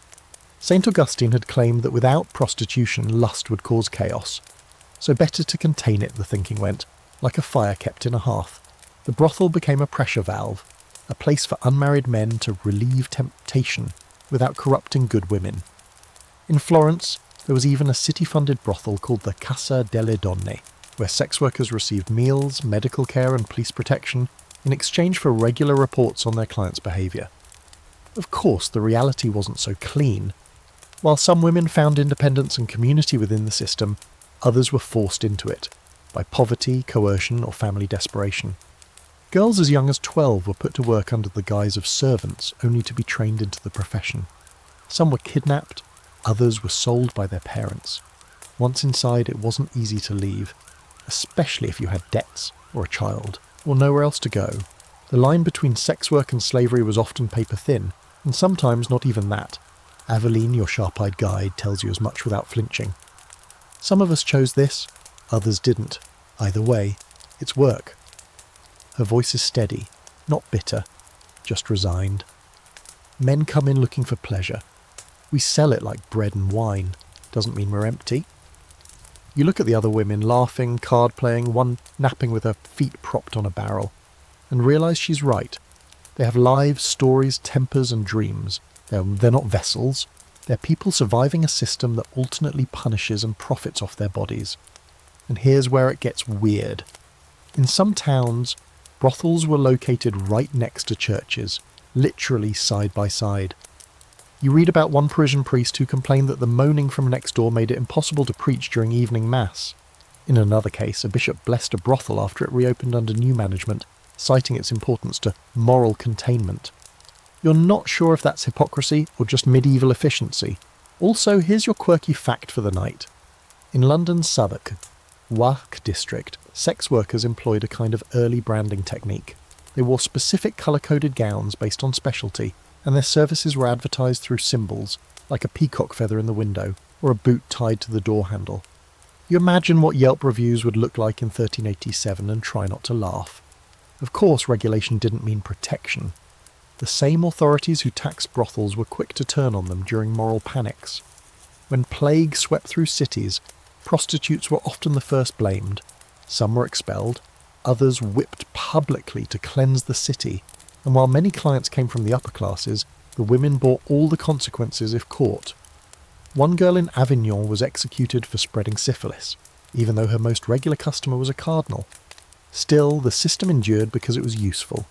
Brothels served a political purpose. They kept excess desire off the streets. They gave soldiers, merchants and clergy a discreet outlet. And perhaps most importantly, they were visible, manageable. If lust could be taxed and scheduled, maybe it wouldn't overflow into the homes of respectable citizens. Scholars are still debating how much agency medieval sex workers really had. Some argue that the brothel system was exploitative from top to bottom, a machine of control and shame. Others see moments of autonomy, women who rose to positions of power, ran their own establishments, or even retired with wealth and property. There are records of former prostitutes becoming respected landowners, midwives and even nuns. One particularly bold woman in Flanders sued a nobleman for breach of contract and won. Back in the brothel, Aveline shrugs off a question about retirement. Maybe one day I'll open a bakery, she says. Something sweet, something quiet. But for now, she's in charge here. And in a world that tries to own and silence women like her, that's no small thing. As you leave the district, the sound of music and laughter fades behind you. It's getting dark, but the lamps are lit. Life continues.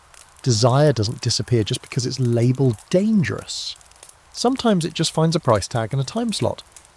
Next, you'll meet the women who refuse to be priced, categorised or silenced. Widows, rebels, mistresses, and those who decided they wanted more than society ever planned to give them. Not actually be her cousin. The two women share a home, a bed and a business. And while they never say aloud what they are to each other, the answer hums in the space between their words. They operate in that liminal zone where the village isn't quite sure what's going on, but no one dares ask. Joan smirks when you bring it up. I dye silk, she says, not explain myself. In a world where women were supposed to marry or retreat to a convent, she's chosen a third option, self-sufficiency. And then there are the mistresses. Often painted as sinful distractions or scandalous shadows in noble courts, they were far more complex than their reputations suggest. You find yourself at a manor house outside the city where a well-dressed woman named Isolde greets you in a garden that smells like lavender and clove. She's the long-time mistress of a wealthy baron, no secret, no shame.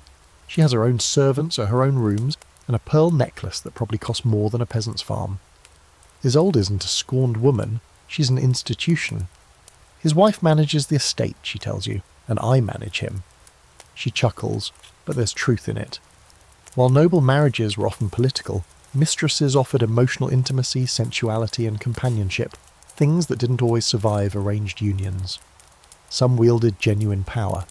Agnès Sorel, mistress of King Charles VII of France, had political influence and a say in court affairs. She also wore low-cut gowns that scandalised the church and set fashion trends across Europe. A mistress could shape culture and policy from a silk-draped chamber, just as effectively as a queen with a crown, but mistresses walked a fine line. Their power was always precarious, tied to the whims of the men who kept them. If their patron died, remarried or lost interest, they could be cast out overnight, richer than some, sure, but legally vulnerable. Many secured gifts of land or property, hoping to anchor their futures before their lovers moved on. Some succeeded, others vanished into the records, unnamed and unsupported. You also meet a few women who operated completely outside the formal systems, rebels in the truest sense. One is a healer named Tilda, who lives in a hut on the edge of the woods. She's not a witch, though plenty of people call her that. She grows herbs, treats wounds, and knows more about the human body than most city doctors. She's had lovers, she admits, both male and female, but doesn't keep them long. Too noisy, she says, rinsing roots in a copper bowl. I like silence better. Her autonomy comes at a cost. Constant suspicion. The church doesn't like women with knowledge. The men in town don't like a woman who doesn't need them. Tilda shrugs. Let them talk. And talk they do. The medieval world ran on gossip, and nothing drew tongues faster than a woman who refused to stay in her lane. A widow who didn't remarry. A weaver who drank alone at the tavern. A midwife who kept secrets. These women were either accused of sorcery, seduction, or, more subtly, being strange. You read case after case of women called to testify not for crimes, but for behaviour unbecoming a woman. Sometimes that meant swearing. Other times it meant walking alone after dark. One particularly memorable case involved a woman in Lübeck who wore trousers under her dress and was hauled before the council for masculine arrogance. Her defence? It's warmer. They find her anyway. And here's your fringe fact of the night. In a few regions, especially in late medieval Germany, women's guilds allowed single or widowed women to join as full members and even vote on business decisions. In one town, a female-led brewing guild dominated the local beer market for decades. They brewed, they profited, they enforced quality standards with a kind of delightful ferocity.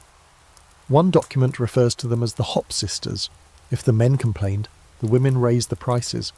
These stories challenge the tired narrative that medieval women were all docile, silent, or confined to marriage. They weren't. Many were loud, resourceful, strategic. They moved through systems meant to limit them, and found cracks to slip through. Some climbed, some barged. Some, like Joan and Tilda and Marjorie, simply stepped aside and built new paths entirely. But scholars still debate just how free these women really were. Some argue their autonomy was always on a knife's edge, easily revoked if they stepped too far out of line. Others point to evidence of lasting influence. Women who left wills, ran estates, and wrote letters that reshaped family fortunes. You can almost hear the tension in the sources. Were these women exceptions or proof that the rules were never as rigid as they seemed? As you leave Marjorie's cottage, the street glows in the early evening light. A girl passes by carrying a bundle of herbs. A merchant's wife barks orders at a servant. Two older women sit on a stoop gossiping about a neighbour who smiles too easily. Life continues, full of contradictions. Women in the Middle Ages were saints, sinners, wives, widows, mothers, witches, rulers, rebels, and often all of those at once. Next you'll run your hands across fabrics that do more than keep people warm, silks and furs that seduce, conceal and reveal. Because when everyone says desire is sinful, even clothing becomes part of the game. You run your fingers along a bolt of fabric draped across a merchant's table, deep crimson velvet, smooth as sin. Even in the noisy bustle of the market, surrounded by clanging bells and shouting vendors, this cloth seems to hum with silent suggestion. Clothing in the Middle Ages wasn't just about staying warm or showing status. It was seduction, armour, manipulation, sometimes all at once. It whispered things no mouth dared speak. Because when the church preached modesty and restraint, people did what they always do. They got creative. The merchant waves you over, eager to show off his imported goods. He holds up a length of fine Italian silk, dyed blue with crushed lapis and thin as breath. It catches the light, shimmer slipping over its surface like water. For noble ladies, he says, but you can tell it's not meant to cover much. In the upper classes, layers of gauze and silk weren't just luxuries, they were strategic distractions, a neckline that dipped just far enough, a sleeve that clung to the curve of a wrist, a hem that lifted a little too high in motion. Skin was always a flicker away. Sumptuary laws, those fancy words for clothing restrictions, were supposed to stop this. Issued by the church and secular authorities alike, they dictated who could wear what. Commoners couldn't wear velvet. Prostitutes had to wear specific colours. No woman could wear pearls unless her husband earned a certain income. And no one, not even queens, was supposed to show too much flesh. Naturally, everyone ignored these laws or found clever ways around them. You see a woman passing by in a gown that hugs her hips a little too closely, the lacing along her back deliberately tight. Her head is covered, yes, because modesty, but her hair peeks out in golden curls from beneath her veil. That's intentional. In fact, hair itself was considered wildly erotic. Theologians wrote treatises about it. St. Paul said women should keep it covered, lest they tempt men into sin. But behind closed doors, hair was unbound, brushed, scented, and displayed for lovers like a personal striptease. Then there are the shoes. Oh, the shoes. In the late Middle Ages, men wore poulaines, long, pointed shoes that stretched several inches past the toes, curving up like a wink. The church hated them, called them prideful, sinful, obscene. Why? Because the longer your shoes, the richer, and therefore more sexually suspect, you appeared. In some regions, the points were rumoured to indicate the size of another protrusion. You try not to laugh, but the logic is deliciously absurd. Women had their own tricks, fitted bodices, side lacing that accentuated the waist, cloaks that could be pulled closed or left open just enough. Even the smell of clothing mattered. Garments were often infused with herbs, rose, lavender, frankincense, scented signals that said I'm clean, I'm wealthy, or sometimes I'm ready. There were no Chanel counters, but the effect was the same. Smell, texture, colour, each a code. The church, of course, panicked. Over and over, sermons warned that rich fabrics led men to sin, and women who dressed too finely were temptresses of the devil. One preacher warned that silk clung to the body like Satan to a soul. Another said fur-lined sleeves were like velvet paths to hell. You wonder if he ever touched one. And here's a quirky fact for the night. Some medieval men wore codpieces, little fabric pouches at the front of their hose, not just to protect themselves, but to exaggerate what they had. Early on they were functional, but by the 15th century they'd grown ambitious, padded, stuffed, embroidered. Some were shaped like literal animal heads or held open like flower petals. One even had a tiny dagger sewn to it, for no discernible reason except maybe overcompensation. The codpiece became such a symbol of masculine virility that scholars today still debate whether it was more about sex or status, or both. A knight in a well-fitted doublet with an oversized codpiece wasn't just saying I'm a warrior, he was also saying I have heirs. And possibly I have syphilis, since some were designed to hold medicated cloths for infected men. But let's not ruin the fantasy just yet. Meanwhile, in courtly circles, fashion turned into foreplay. Lovers would give each other clothing tokens, a glove, a ribbon, a sleeve.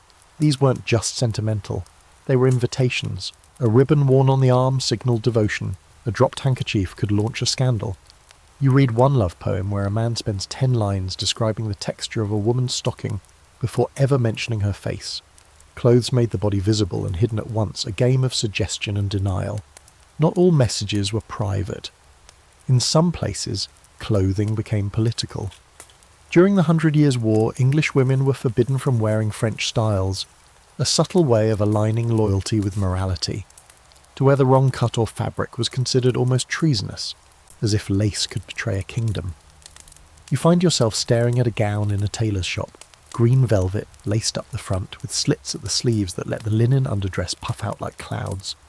It's sensual without being vulgar, expensive without being loud. You can see a noblewoman wearing this at court, carefully not spilling her wine, smiling just enough at her rival's husband. She knows what she's doing. Fashion in this world is not frivolous. It's strategy, it's language. And yet the rules still hung heavy. A woman who dressed too finely could be called vain. A man who wore soft fabrics could be mocked as effeminate. Gender norms were as stitched into clothing as the embroidery. One record from London shows a man arrested for wearing a woman's cloak and acting coy. He was fined and forced to parade through the city in drag while being pelted with dung. It wasn't just about fabric, it was about keeping everyone in their place. Scholars still argue over whether these fashions liberated or constrained. Did they let people express secret desires through symbols, or did they just wrap lust in another layer of social expectation? Like so much in the Middle Ages, the answer lies in the tension. People wanted to feel beautiful, wanted to be desired, and when speech failed, fabric spoke for them. As you leave the market, the wind lifts the edge of your cloak, and a passing man glances. Too long, too bold, you ignore it, but the message is clear. You're part of the game now. Dressed or undressed, you carry the story of your body wherever you go. Next, you'll enter the dreamscape, where demons take lovers' shapes. Saints writhe in visions, and lust is explained away by the supernatural. It's time to meet the creatures medieval people blamed for everything that happened in the dark. The night falls heavier here, darker than any you've known in this journey so far. You're no longer in the courtly gardens or the bustling brothel alleys. Now you walk through a village smothered in silence, shutters bolted tight, candles snuffed out early. Even the dogs are quiet. The fear here isn't of thieves or sickness, it's of what visits in the night. You're entering the world of medieval demons, where desire and dread twist together in fevered dreams, and where succubi and incubi wait just beyond the reach of the candlelight. You hear about it first from a shepherd who crosses himself 3 times before he speaks. She said it came through the wall, he mutters. Took her in her sleep. Looked like her husband, but with burning eyes. The woman he's talking about hasn't left her bed in days. She won't speak, just stares. The priest says she's been touched by the devil. The midwife whispers that she's had a visitation.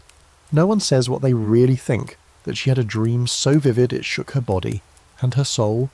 In the medieval mind, lust that arrived uninvited, inexplicable, especially in dreams or between sleep and wakefulness, had to come from outside. It couldn't be the self. It had to be a demon. And so the incubus and succubus were born, shape-shifting spirits who slipped into your bed when your defences were down. The incubus male assaulted women, the succubus female preyed on men, though to be honest the rules got fuzzy pretty fast. Some demons apparently didn't care about gender, some switched forms, some took on the shapes of lost lovers or dead spouses, easing their way into dreams with familiarity, then taking what they wanted. You flip through a dusty copy of the Malleus Maleficarum, that charming 15th century witch-hunting manual, and find entire chapters dedicated to demonic lust. The authors, 2 fanatical inquisitors, claim demons collected semen from sleeping men and used it to impregnate women.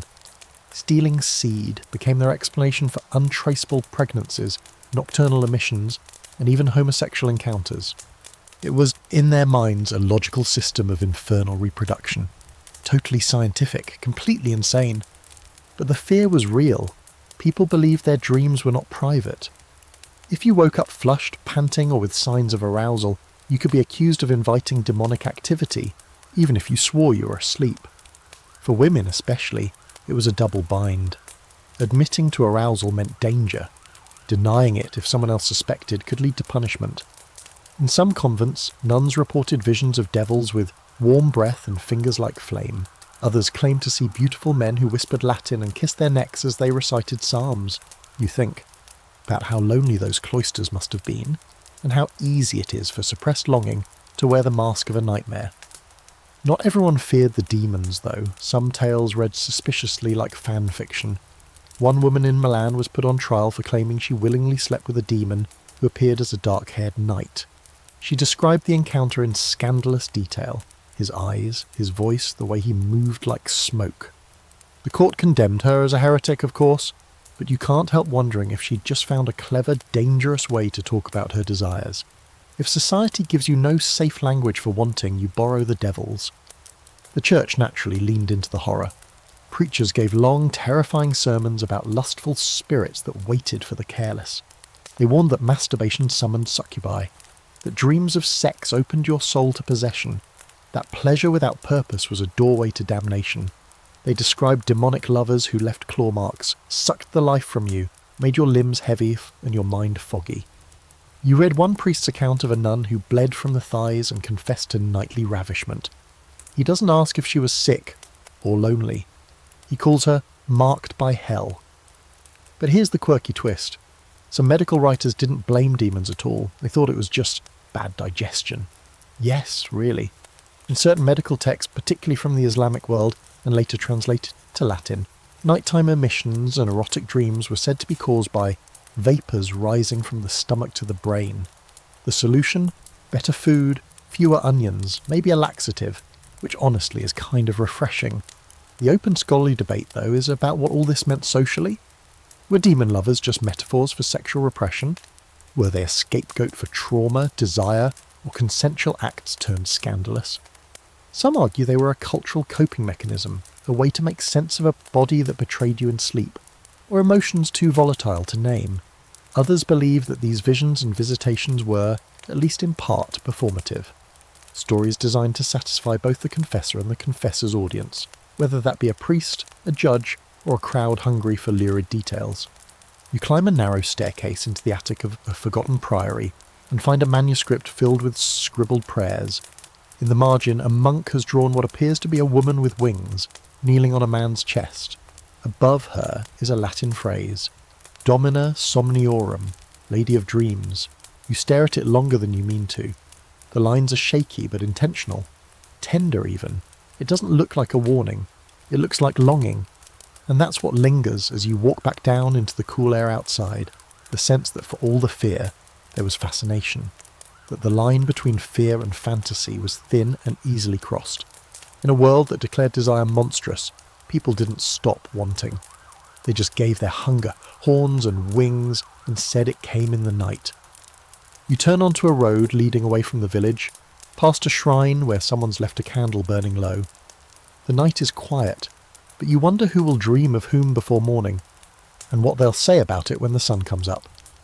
Next, you'll flip through pages of early medical guides and anatomy texts. Because when it came to sex, the so-called experts had ideas. Some brilliant, some ridiculous, all deeply medieval.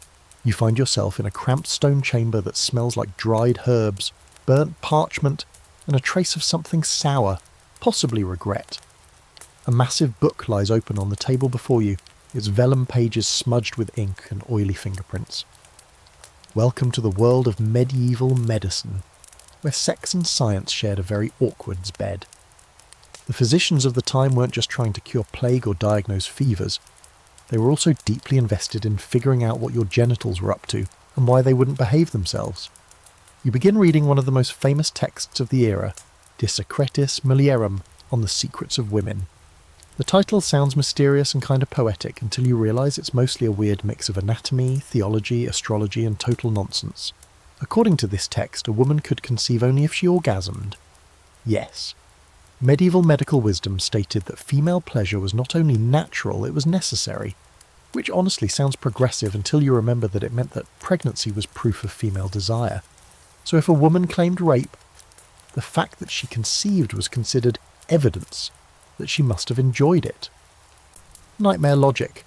This belief came from a blend of ancient sources like Galen and Hippocrates, filtered through a fog of mistranslation and Christian paranoia. Galen, for example, believed that male and female bodies were essentially the same, except women were turned inside out. Testicles became ovaries. The penis became the vagina. It was all a matter of heat and moisture. Men were hotter and drier, therefore superior. Women were cold and wet, therefore unstable, emotional, and frankly, a bit leaky. You flip to an anatomical drawing of a woman, and it's mostly guesswork. No nerves, no clear reproductive system, just a kind of mysterious hollow tunnel leading to a vaguely defined womb shaped like a wine flask. Next to it, a caption reads, "The uterus has 7 chambers, 3 for boys, 3 for girls, and 1 for monsters." You blink. Monsters. Yes, apparently the 7th chamber could produce changelings, freaks, or demons, depending on the alignment of the stars and how much garlic the mother had consumed. You don't know whether to laugh or cry. Still, there was a logic to their madness. Medieval physicians believed in the 4 humours: blood, phlegm, black bile, and yellow bile. These governed everything from your temperament to your sex life. Too much blood? You were lustful and rash. Too much black bile? Melancholy? Probably celibate. Sexual desire, they believed, was caused by excess heat. That's why women were often considered more sexual than men. They were thought to store more internal moisture, which built up pressure and needed release. So yes, in some texts, female masturbation was actually recommended as a form of treatment. Better to spill than to swell, wrote one medical friar, and if that isn't the tagline for an herbal supplement, it should be. But while the theory suggested women had stronger sexual appetites, socially, this was a ticking bomb. A woman who was too lusty was seen as dangerous, unnatural. There were endless debates about how to control female desire. Cold baths, chastity belts, heavy diets of lentils and vinegar. One guide recommended wearing rough woolen garments to discourage the senses. Another suggested keeping women occupied with embroidery to avoid idle and wandering thoughts. You picture a nun stitching flowers into linen while thinking about the monk who smiled at her yesterday, and wonder how effective that really was. Men didn't get off much easier. While male sexuality was assumed, and even encouraged, especially for producing heirs, there was still a lot of panic around when and how it was expressed. Nocturnal emissions were a big concern. Pollution, they called it. Some doctors believed it weakened the heart and clouded the mind. Others warned that it opened the body to demonic infiltration. One poor student in Paris reportedly confessed to ejaculating in sleep thrice weekly, and was told to fast, pray, and sleep on hard boards until the devil left his loins. You find a particularly bizarre passage in a physician's notebook explaining how to determine if a woman was a virgin. According to him, you should examine her urine, watch her walk, and see whether she laughs too easily. Virgins, he wrote, walk upright, laugh modestly, and hold their eyes downcast. If she looks you in the eye, probably not a virgin.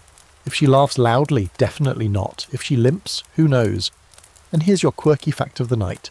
Some medieval sex manuals included recipes for aphrodisiacs involving ingredients like roasted ants, powdered vulture liver, and wine mixed with goat testicle. One particularly potent potion claimed to inflame the loins and soften the heart. Side effects? Probably death, but they never mentioned that part. Other advice included rubbing nettle oil on your thighs, or sleeping with an apple under your pillow and eating it in the morning to absorb the dreams of love. Despite the absurdities, not all of it was fantasy. Some early texts recognised the clitoris, though often misunderstood it. There were diagrams, however rudimentary, that acknowledged female pleasure. Midwives, more grounded than the male physicians, kept oral knowledge about birth, menstruation, and reproductive health that actually worked. It's just that their wisdom rarely got written down, unless a man overheard and claimed it as his own. Scholars today argue over how seriously these manuals were taken. Some say they were academic exercises, more philosophical than practical. Others believe they were used like early health guides, read in monasteries, passed around university libraries, consulted by midwives and apothecaries alike. What's certain is that they reflect a culture obsessed with regulating sex, understanding sex, and completely failing to do either. As you close the book, your head is swimming with images, ink-stained fingers, misunderstood anatomy, priests scribbling about lust with the intensity of poets. It's clear that even the experts weren't immune to curiosity, or arousal, or confusion, and when knowledge fell short, they filled the gaps with myth, metaphor, and just enough Latin to make it sound official. You step out into the daylight, blinking. Somewhere nearby, a couple is arguing over a bundle of herbs. A midwife scolds a child for throwing a turnip. Life moves on. The human body, with all its mystery and madness, keeps doing what it does. And next, you'll follow it far from home, onto ships and dusty roads, where holy men forget their vows, and pilgrims stumble into temptation in foreign lands. You wake to the creak of wagon wheels and the low chant of a pilgrim's hymn echoing off the dusty road. The sun is already brutal, the horizon shimmering in heat as you join a stream of travellers making their way towards something sacred, or at least officially sacred. This is a crusade route, a pilgrimage path, a ribbon of devout feet and tired bodies stretching from Europe into the Holy Land, or toward Canterbury, Santiago, or Rome. And while everyone here claims they're walking for their souls, the reality, of course, is much messier. You're about to learn that piety and libido are far more travel companions than anyone wants to admit. You first fall in step beside a monk, brown robe, sandals worn smooth, eyes fixed on the path ahead. He tells you he's taken vows, poverty, obedience, chastity, but his voice cracks a bit on that last one. It's different out here, he mumbles, looking away. On the road. You've heard that before. Pilgrimage, with all its spiritual baggage, also brought anonymity. New towns, no relatives watching, and in many cases, no real oversight, which means that people who left home to purify themselves often found themselves neck deep in the very sins they claimed to flee. In one roadside tavern, you witness a knight drinking heavily, boasting that he's taking the cross, but his hand is firmly planted on a barmaid's thigh. Nearby, two supposed pilgrims play dice for a girl's scarf, possibly stolen, definitely scented. These travellers aren't all holy. Many are bored. Some are broke. More than a few are looking for redemption in the same place they're also looking for flesh. A surprising number find both in the same bed. This isn't some fringe phenomenon. Towns along pilgrimage routes had entire economies built around servicing the bodies of pilgrims, not just feeding and housing them, but offering companionship of a less than holy nature. Temporary brothels popped up like mushrooms along the trail. Some were disguised as bathhouses, others didn't bother pretending. And in Jerusalem itself, crusaders were famously accompanied by a retinue of camp followers, many of them sex workers who marched just behind the banners of the cross. In fact, when King Richard the Lionheart led his crusade to the Holy Land, he didn't just bring knights, he brought women, a lot of women. Some were noble companions, others were washerwomen, the preferred euphemism for travelling lovers, paid or not. Church leaders huffed and puffed, of course, but nothing much changed. Crusades were months, even years long. Men wanted release, women wanted protection, food, or sometimes just the chance to escape their pasts. Sex wasn't the exception on these journeys. It was routine. You flip through a soldier's diary, carefully preserved in a German abbey, and find an entry that reads, "We prayed at the tomb of Christ, and after I lay with a girl from Acre. She smiled as if I had blessed her." It's not regret, it's remembrance, and it tells you everything. The holy mingle with the profane so thoroughly that sometimes even the pilgrims couldn't tell the difference. And it wasn't just straight-laced knights falling into temptation. Monks and priests travelled too, and many saw pilgrimage as a loophole. Far from their bishops, their abbots, their parishioners, they could sin quietly and return repentant. One friar from Avignon was known to travel with a cousin who mysteriously resembled a young novitiate in a borrowed dress. They switched roles in different towns. He heard confessions, she caused them, and here's a fringe fact you'll wish wasn't true. In some cases, brothels along pilgrimage routes operated with church protection. In exchange for regular donations or strategic silence, certain orders looked the other way. A few even collected penance fees from pilgrims who confessed to visiting these places, then turned around and collected taxes from the establishments themselves. That's medieval capitalism at its finest. But it wasn't always transactional. On the road, emotions ran high. You meet a woman named Beatrice, a weaver from Valencia who claims she fell in love with a Breton pilgrim somewhere outside Genoa. He said he'd write, she shrugs, but letters don't walk. She doesn't seem angry, just wistful. Her voice catches the little when she says his name. Love bloomed between mud and prayer, and sometimes it lasted only a few nights. Sometimes that's all it was meant to be. Still, for women, pilgrimage was a mixed blessing. Travelling alone could brand them as suspicious, vulnerable, or worse, available. One group of German nuns was famously attacked en route to Rome by a band of fellow pilgrims who turned out to be ex-soldiers with less spiritual intentions. Yet despite the risk, many women still made the journey, sometimes disguising themselves as men, sometimes banding together in groups. They carried relics and fear in equal measure. And then there's the tale of Maria of Brabant, who wrote about her travels in a now-lost letter. Copies survived in a convent archive. In it, she describes seeing men bathing naked in the Jordan River and feeling the fire of shame and curiosity in equal measure. She never touched anyone, but her language burns with desire. She ends the letter, "I did not sin, but I was not holy either." You wish you could have met her. Of course, not everyone returned home unchanged. Some brought back relics, others brought back children. More than one noble family quietly raised a pilgrim's son whose father's name was never written down. A few of these children were claimed openly. More were passed off as nephews, wards, or miracles. The road left marks that couldn't be confessed away. Scholars today argue whether these journeys were spiritual tests or excuses to cut loose. The truth lies in the middle, as always. For every devout pilgrim crawling barefoot toward a shrine, there was another stopping off at an inn, buying a drink, and finding comfort in the arms of someone who understood what it meant to be far from home.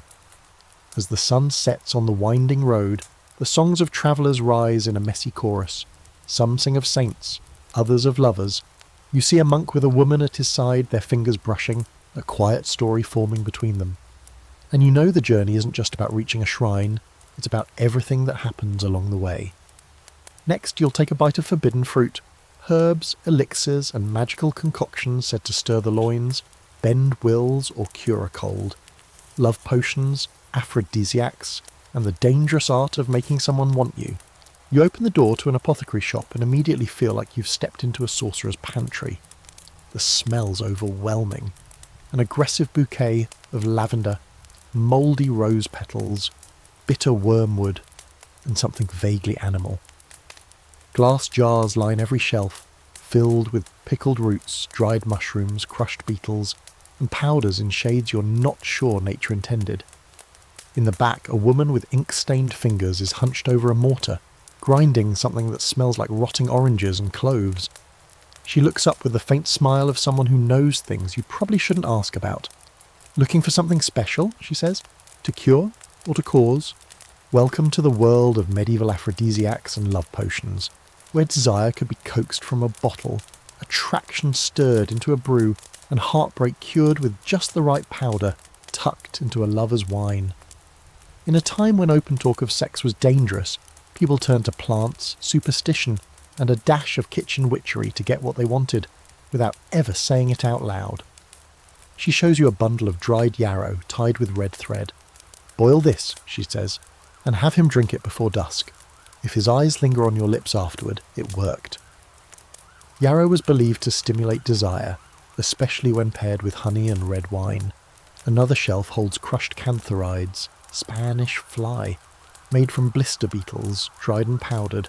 Highly toxic, of course, but in small enough amounts it was said to cause genital swelling and a fevered need for release, or death. It was a fine line, honestly. There's a jar labelled monk's breath. Inside, dried parsley and powdered galingale. You're told it's good for cooling an overactive libido, given by cautious wives to pious husbands or nervous nuns to themselves. Nearby, a small vial marked with a crude heart shape holds an infusion of mandrake root. This one's famous, mandrake, with its vaguely human shape and eerie shriek when pulled from the ground, was said to stoke passion and create an almost mystical hunger. It was also rumoured to grow beneath gallows, nourished by the final emissions of hanged men. Romantic, no?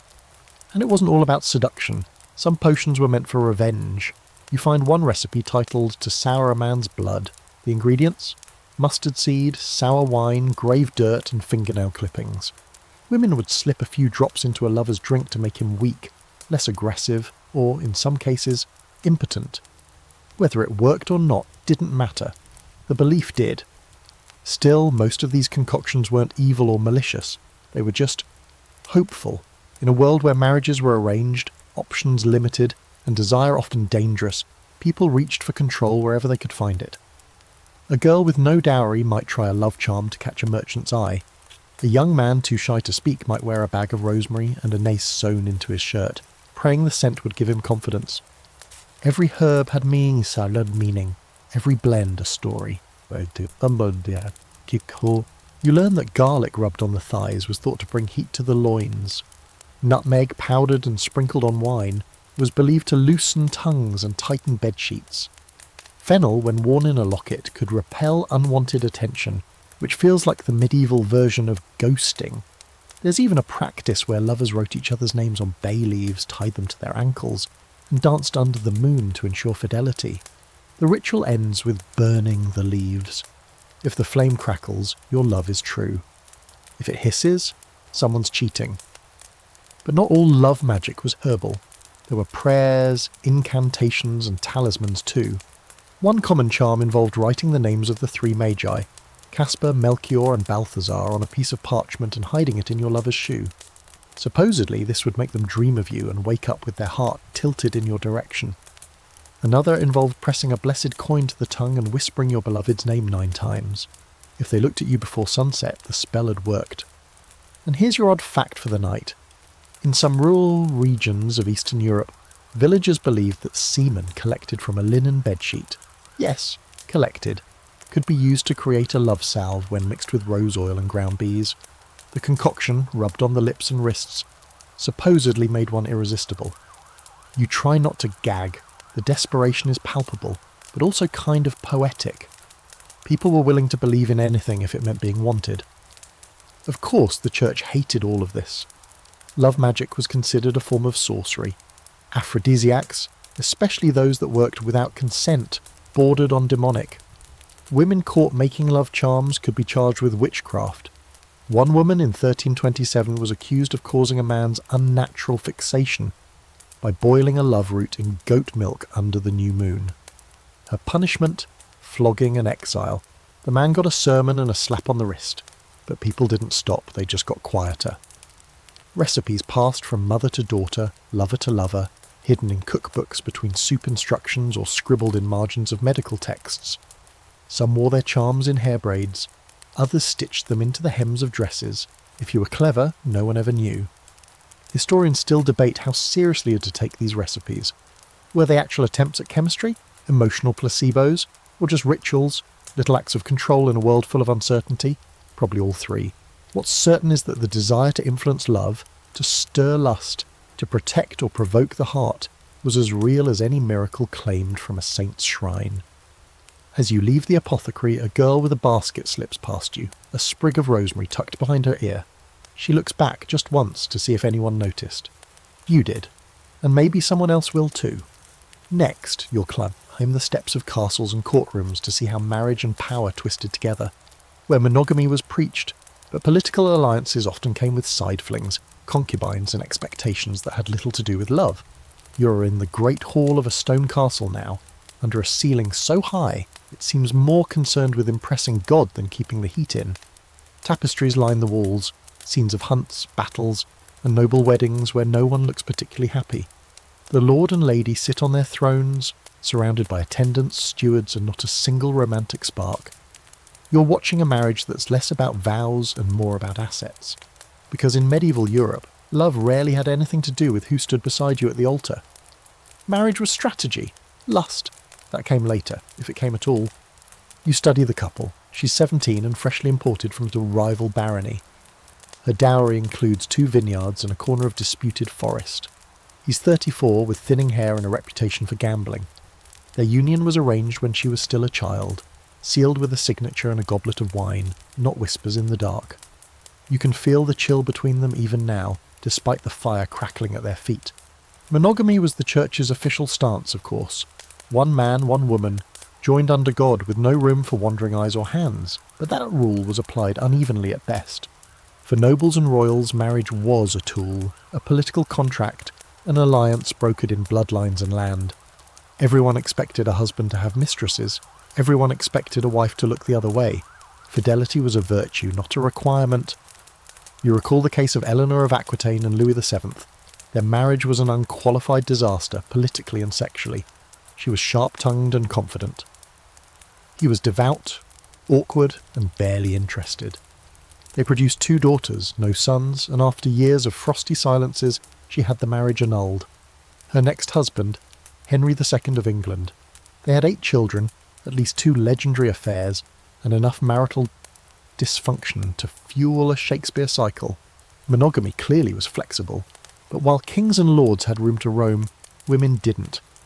A wife caught in adultery could lose her title, her land, even her life. In some regions, an unfaithful noblewoman was imprisoned or forced into a convent. One duchess in Brittany was sewn into a sack and drowned for a rumoured affair with a knight. Her lover? Flogged, mildly, then reassigned to a post in the countryside, justice medieval style. Not all powerful women accepted this quietly. You read about a Castilian queen who kept her own lovers and dared anyone to challenge her. One of them, a poet, wrote that she touched him like a lioness and ruled him like a king. She wasn't punished. Her bloodline was too valuable, but her name was scrubbed from several court records, as if desire itself were something you could redact. It wasn't just nobility playing the game. Wealthy merchants in cities like Florence and Bruges also arranged marriages for profit. Their wives were expected to be silent, fertile, and dressed appropriately. One record shows a man fining his wife 10 silver coins for wearing green silk without prior approval. Another forbade his spouse from singing during supper because it was too joyful for a matron. Meanwhile, the same men kept courtesans on stipends and visited brothels under the guise of business meetings. And here's your quirky fact for the night. In 14th century Italy, there was a custom called friari, where noblemen arranged for their wives to have social companions, younger men, often poets or musicians, who were allowed to escort them to events, flatter them, and even share private moments. Officially, it was all very platonic. Unofficially, well, the husbands weren't exactly checking in every night. Some of these companions ended up in the wives' wills or in anonymous poetry that never quite died out. The church kept trying to intervene. Bishops preached that marriage was sacred, and any deviation from it would lead to eternal damnation or, worse, scandal. Priests gave sermons on the sanctity of the marriage bed. But they rarely called out powerful men. The rules were strict for peasants, enforced for commoners, and optional for anyone with a title. You start to realise that medieval monogamy was more about managing appearances than managing desire. Even the marriage ceremony itself had multiple versions. The church preferred marriages to happen before a priest, with witnesses and vows. But plenty of unions were sealed with nothing more than a verbal promise and a roll in the hay. canon law eventually recognised these so-called clandestine marriages if they met certain criteria: mutual consent and consummation. In one famous case, a woman proved her marriage by producing the stained sheets, not from the wedding night, from a week before, behind a barn. Divorce in the modern sense didn't exist. Annulments did, but they were expensive and required a good excuse, usually consanguinity, turns out you were cousins, impotence, or evidence the marriage hadn't been consummated. Some couples faked these things to escape unhappy pairings. One man even hired a friend to testify that his wife smelled so foul it prevented intimacy. She claimed he simply didn't know what he was doing. The court ruled in her favour. Polygamy, officially banned, still made shadow appearances. Kings took concubines. Nobles kept unofficial second wives. In some cases, especially in border regions or among crusaders far from home, men had temporary wives, women they lived with, fathered children with, and then abandoned when they returned. The church occasionally tried to legitimize these unions or baptize the children, but mostly they were just brushed under the velvet rug of political expediency. Scholars still argue over whether medieval people believed in romantic love within marriage. Some did. You read letters between noble spouses filled with real affection. One knight wrote to his wife, "Your absence wounds me like a blade, and your letters are my only bandage." Sweet, right? But they were the exception and not the rule. Most marriages were work, strategic, public, controlled. As you leave the hall, the newlyweds are nowhere to be seen. Upstairs, their bedding is probably being watched by the chaperones with wine breath and high expectations. Whether they find desire or just duty tonight, no one seems to care. The alliance is made, the land is secured, the rest is details. Next, you'll sneak down into the cellar of lineage, the place where illegitimate children were born, hidden, claimed, or cast aside. Because nothing complicates medieval sex more than a baby born in the wrong bed. The hallway is narrow, the candles low. You follow a midwife down a winding back stair, past the sleeping nobles and polished halls of a manor house that pretends everything is perfectly in order. But below the grandeur, secrets swell like mildew behind fine tapestries. You step into a chamber tucked behind the kitchens, where a fire crackles and a woman cries softly into a wool blanket. She's just given birth, and from the looks exchanged between the midwife and the nursemaid, this child won't be celebrated. It wasn't born of marriage, it wasn't expected, and it's not entirely welcome. Illegitimate children in medieval society lived at the jagged edge of propriety. Sometimes protected, sometimes punished, always precarious. Everything depended on who your parents were and how willing they were to admit what happened in the dark. This baby, red-faced and squalling, is the daughter of a nobleman and a servant girl. He'll never publicly acknowledge her. He already has a legitimate heir upstairs, plump and rosy and watched by 4 nurses. But he might offer a purse of coins to the mother, a cradle, maybe a place in a convent when she's old enough, or maybe not. Sometimes the girls were sent away to foster homes, or taken in by nuns, raised as orphans with suspiciously generous dowries. Other times they were left at church doors with only a note and a whispered prayer. Among peasants, things were both simpler and harsher. A child born out of wedlock meant shame, yes, but it also meant fewer consequences, unless the father refused to claim responsibility. Bastardy fines existed in many villages. The man paid a small fee and the woman performed penance, often publicly, barefoot in church. But even in smaller communities, rumours had weight. A girl with a child and no husband became unmarriageable. Her options? Beg, work, or hope a wandering friar took mercy. In the noble class, illegitimacy was an open secret with elaborate etiquette. Kings had official mistresses, complete with households, titles, and children who were raised just a rung or two below the legitimate heirs. You read about Charles II of Navarre, who installed his favourite mistress in a tower near the castle, and sent his own wife letters filled with polite apologies and zero intention of ending the affair. Their children were educated, given land, sometimes even entered the clergy or married minor nobility. Some of these royal bastards became powerful figures in their own right. William the Conqueror, yes, that William, was famously known as William the Bastard, before he took England by storm in 1066. His illegitimacy didn't stop him. In fact, he wore the insult like armour. Others weren't so lucky. Illegitimate sons could be barred from inheritance, denied titles, or forced into the church whether they wanted it or not. Women fared even worse. A nobleman's bastard daughter might be married off to a minor knight or sent to a nunnery, If she was exceptionally beautiful, she might follow in her mother's footsteps and become someone else's mistress. But love was rarely part of the equation. Legitimacy shaped futures, and the stain of being born on the wrong side of the sheets could last a lifetime. And here's your fringe fact for the night. In 13th century England, there was an actual legal term, filius nullius, used in court to refer to an illegitimate child. It means son of no one. Imagine being addressed like that in front of your neighbours. It wasn't just social, it was legal erasure. Bastards couldn't inherit unless formally legitimised by royal decree or papal blessing. And yes, people paid a lot to get those. Still, some tried to game the system. You come across a forged marriage document, crude handwriting, a fake priest's name.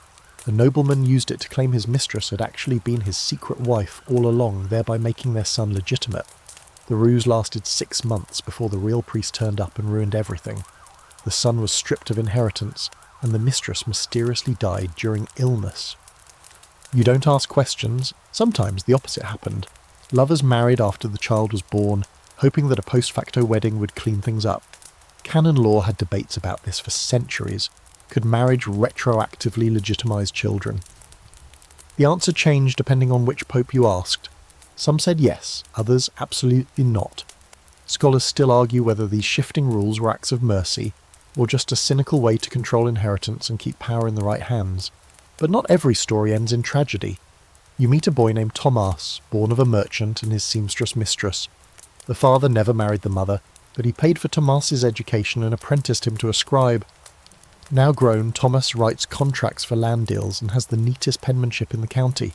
He's not nobility, he'll never inherit a manor, but he's respected, clean-clothed and fully aware of where he came from. My mother gave me her name, he says, and my father gave me his coin. That's enough. You realise that for many, survival meant finding power in the margins. Bastards weren't necessarily doomed, they were just uninvited to the table. Some found ways to climb in through the side door, others built new tables entirely.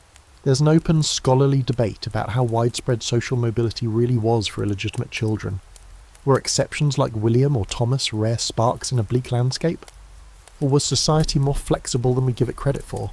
Some evidence suggests that, particularly in cities, bastardy lost some of its stigma over time, especially if the child could be useful, talented, or married off discreetly. Others argue that the stain of illegitimacy clung tight no matter how well someone performed. You leave the manor house quietly, careful not to wake anyone. The nursemaid hums softly to the newborn in the lower room. Upstairs, the nobleman is asleep beside his lawful wife, dreaming perhaps of neither. Somewhere in between, a life has just begun, unwanted in one sense, but not unloved. And that may be the real secret here. For all the laws and shame, hearts still found ways to break the rules.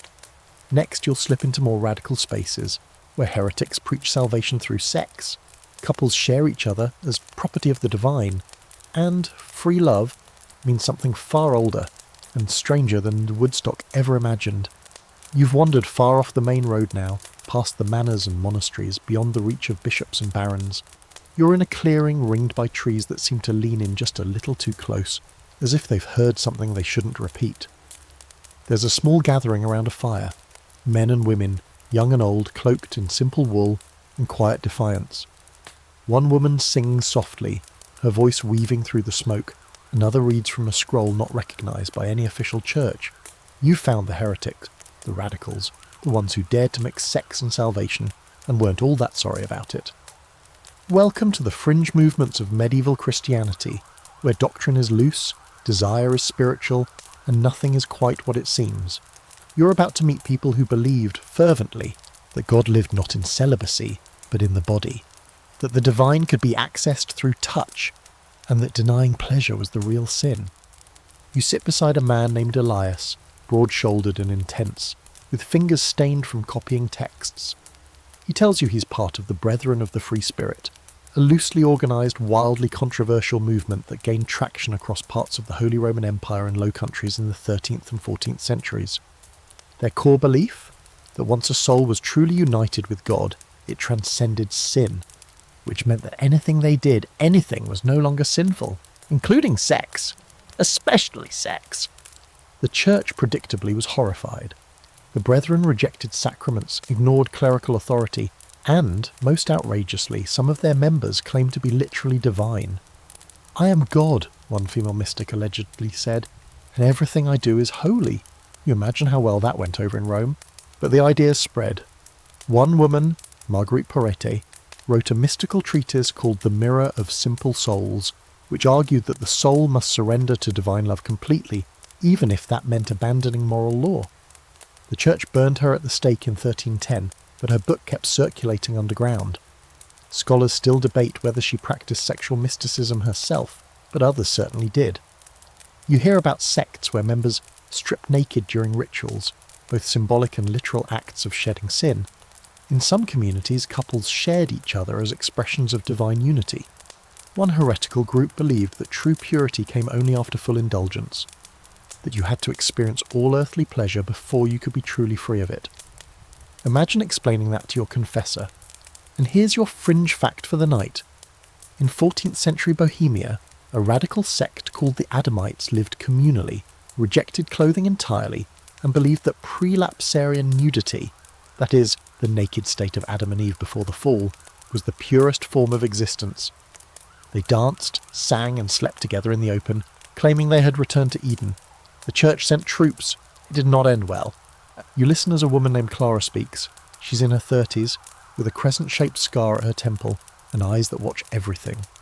She talks about love, not just romantic love, but sacred eros. The flesh, she says, is the scroll where God writes.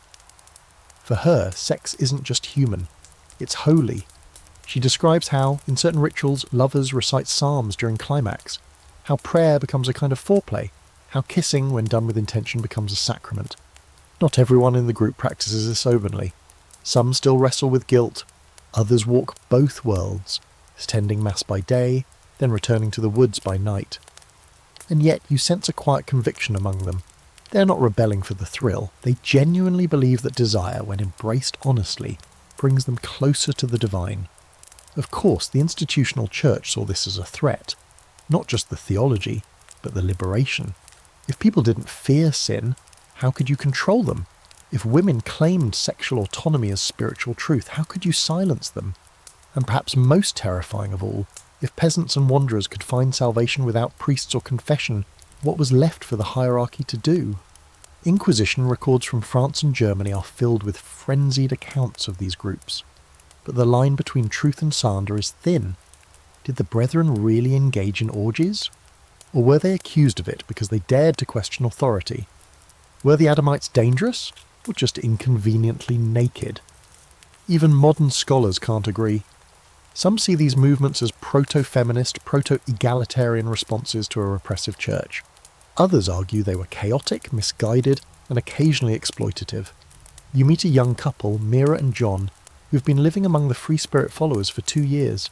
They tell you they used to be married in the official church. There was love, Mira says, but no freedom. Here they sleep with other partners sometimes together, sometimes not. But always with consent, John adds. Always with grace. You can't tell if it's working, but they look content, not ecstatic, not ashamed, just peaceful in their bodies. Still, the risk is real. If they're caught, they could be tortured, executed, erased. One former member was burned for claiming unity with God through fornication. The word fornication was underlined in red ink, probably by someone with more fear than understanding. You realise how radical it truly is, to take something the church labelled shameful and claim it as holy. To say, my pleasure does not condemn me, it connects me to the divine. It's dangerous thinking, transformative thinking, and maybe, just maybe, it's why these groups keep reappearing in history like stubborn wildflowers. You burn them, bury them, condemn them, but they come back. You leave the clearing under a sky slick with stars. Someone sings softly behind you and the fire crackles like a heartbeat. You're not sure you believe what they believe, but you understand it. Because in a world built on control, sometimes the most sacred act is simply wanting without apology.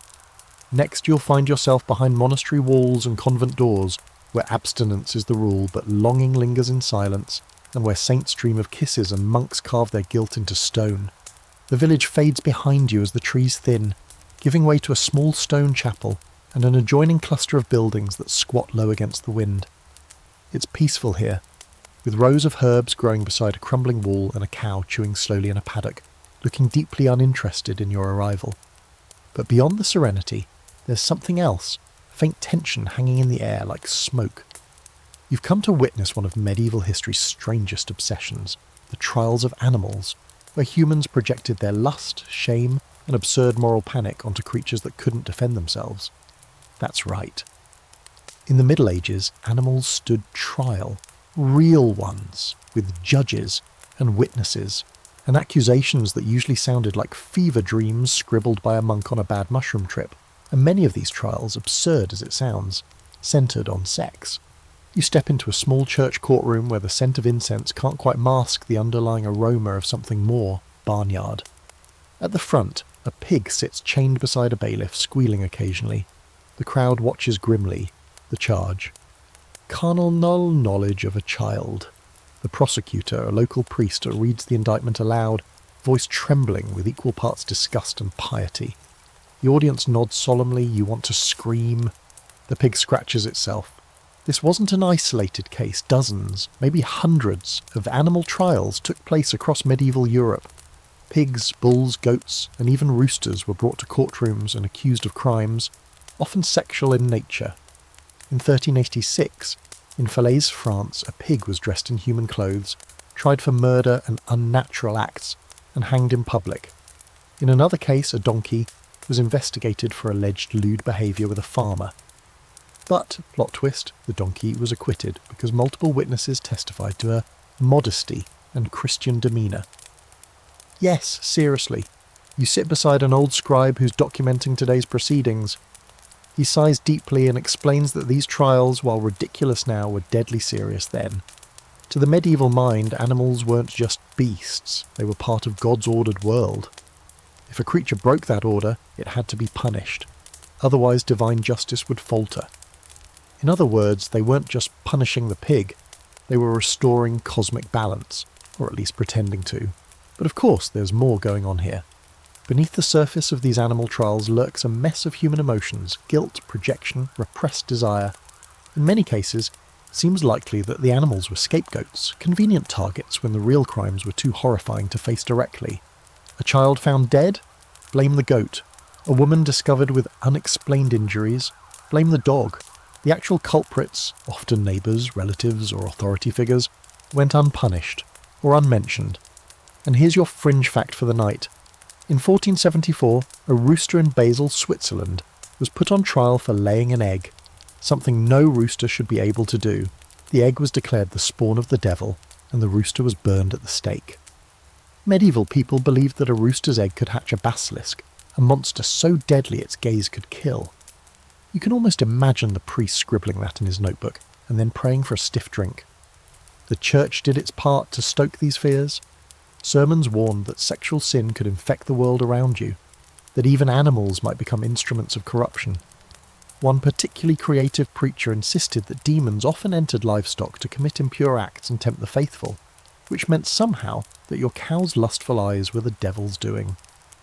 There's a reason medieval bestiaries often included bizarre moral lessons beside animal descriptions. The lion was noble, the owl was wise, the weasel was a sex maniac, the hedgehog hoarded fruit and sin. Everything had meaning, usually sexual, usually terrifying. Scholars have tried to make sense of this medieval madness. Some say it reflects a deep anxiety about control, over the body, over the household, over nature itself. Animals were symbolic stand-ins for urges that couldn't be named aloud. Others argue it was a way of reinforcing power. Holding a trial, even a fake one for a pig, reminded everyone that justice flowed from the top down. The court ruled, the public watched. Order was restored, however farcically. But there's a darker side to all this. You come across records of women accused of unnatural acts with animals, usually based on hearsay, jealousy, or suspicion. These women were rarely tried fairly, often tortured, often executed. Their supposed partners were put down too, completing the ritual of shame. In some cases, there's no evidence of a crime at all, just a woman who lived alone, had too many cats, or refused to marry. You start to see how quickly fear and sexuality spiral into violence when mixed with superstition. Still, not everyone bought into it. In some town records, juries quietly acquitted animals, or judges delayed proceedings until they faded into obscurity. One case in 15th century Burgundy involved a group of rats accused of stealing grain. The rats were summoned to court, yes, literally summoned, but didn't show up. The defence lawyer argued they had a right to safe passage and were probably deterred by the presence of cats. The judge, possibly realising the absurdity, let it go. And yes, this actually happened, with written transcripts. You leave the courtroom shaking your head. Outside, the sky is grey, and a group of children run past chasing a chicken. The pig is led away, verdict pending. Life continues, bizarre and brutal in equal measure. And you wonder how many of these trials were less about animals and more about our own refusal to face ourselves. Because when people can't deal with their own desires, their own shame, they find something else to punish. A goat, a girl, a rooster with a mysterious egg. Next you'll find yourself under a death-shrouded sky, in a time when the plague tore through every certainty, and lust became both a last defiance and a whispered prayer before the coughing began. The coughing starts before you even reach the village. Dry and distant at first, like the crack of twigs in the wind. But as you get closer, it grows wetter, heavier, like something being torn from inside a body. You step into a town in mourning, though no one has had the time to carve the word into stone yet. The plague is here, bubonic, the Black Death. Call it what you like, it doesn't care. You can smell it in the air, sour and hot, like rot just beginning. A cart rolls by carrying more limbs than it should. Someone throws a rosary after it. Someone else throws up. And in the thick of it all, you find something unexpected. People still reaching for each other, still touching, still aching to feel alive even when death is already in the room. The world is ending again and again, and medieval people, it turns out, had the same reaction many of us might. Panic, prayer and pleasure. Some turned holy, others turned wild, and many drifted between the two depending on the hour, the sermon, or who was offering them a drink. You duck into a tavern, one of the few still open, and find it strangely full. The barkeep is coughing into his sleeve but still pouring ale. Two men argue about whether the world will end in fire or frogs. A woman is perched on a man's lap kissing him between drinks. Everyone here smells faintly of sweat and fear. You sit beside a weaver named Hal, who lost 3 brothers last week and hasn't blinked since Tuesday. "We're all damned," he says casually, as if commenting on the weather. "Might as well have some warmth on the way down." That attitude, surprisingly common, gave rise to a strange surge in erotic behaviour during the plague years. People flocked to brothels, not just for sex, but for comfort, for escape, for the illusion that life still had some sweetness left. Others engaged in spontaneous affairs, public displays of desire, and risked the wrath of both God and coughing neighbours to feel another body press against theirs. Some of it was desperation, some of it was defiance. When you believe the sky is about to fall, rules get fuzzy. Morality becomes optional. One chronicler from Avignon wrote bitterly of men who had never spoken to a whore before, now spending their last pennies in her bed, declaring love with every dying breath. He sounded disgusted, but you suspect he was also jealous. And here's your fringe fact of the night. In a few plague-stricken towns, local authorities actually relaxed restrictions on sex work during the worst waves of death. They figured if people were going to die, they might as well be distracted. In Paris, some brothels even received temporary protection, considered relief services by desperate city councils. Bodies for hire, one official wrote, to soothe the minds of the terrified. You try not to let the irony swallow you whole, but not everyone welcomed this frenzy of flesh. The church, as expected, thundered against it. Sermons doubled down. Priests called the plague a punishment for sexual sin, and accused those who continued to lie together of dragging the rest of the world into hell with them. The fornicators, one monk wrote, stir God's wrath into pestilence, which you have to admit has a certain poetic ring to it. Flagellant movements rose up in response, groups of men who whipped themselves through the streets, begging for forgiveness and driving out desire one lash at a time. Some of them forbade sex entirely, even between married couples, arguing that abstinence might spare their souls. Others, paradoxically, became so consumed with holiness that they slipped into a kind of ecstatic trance, moaning and writhing in what looked suspiciously like something else.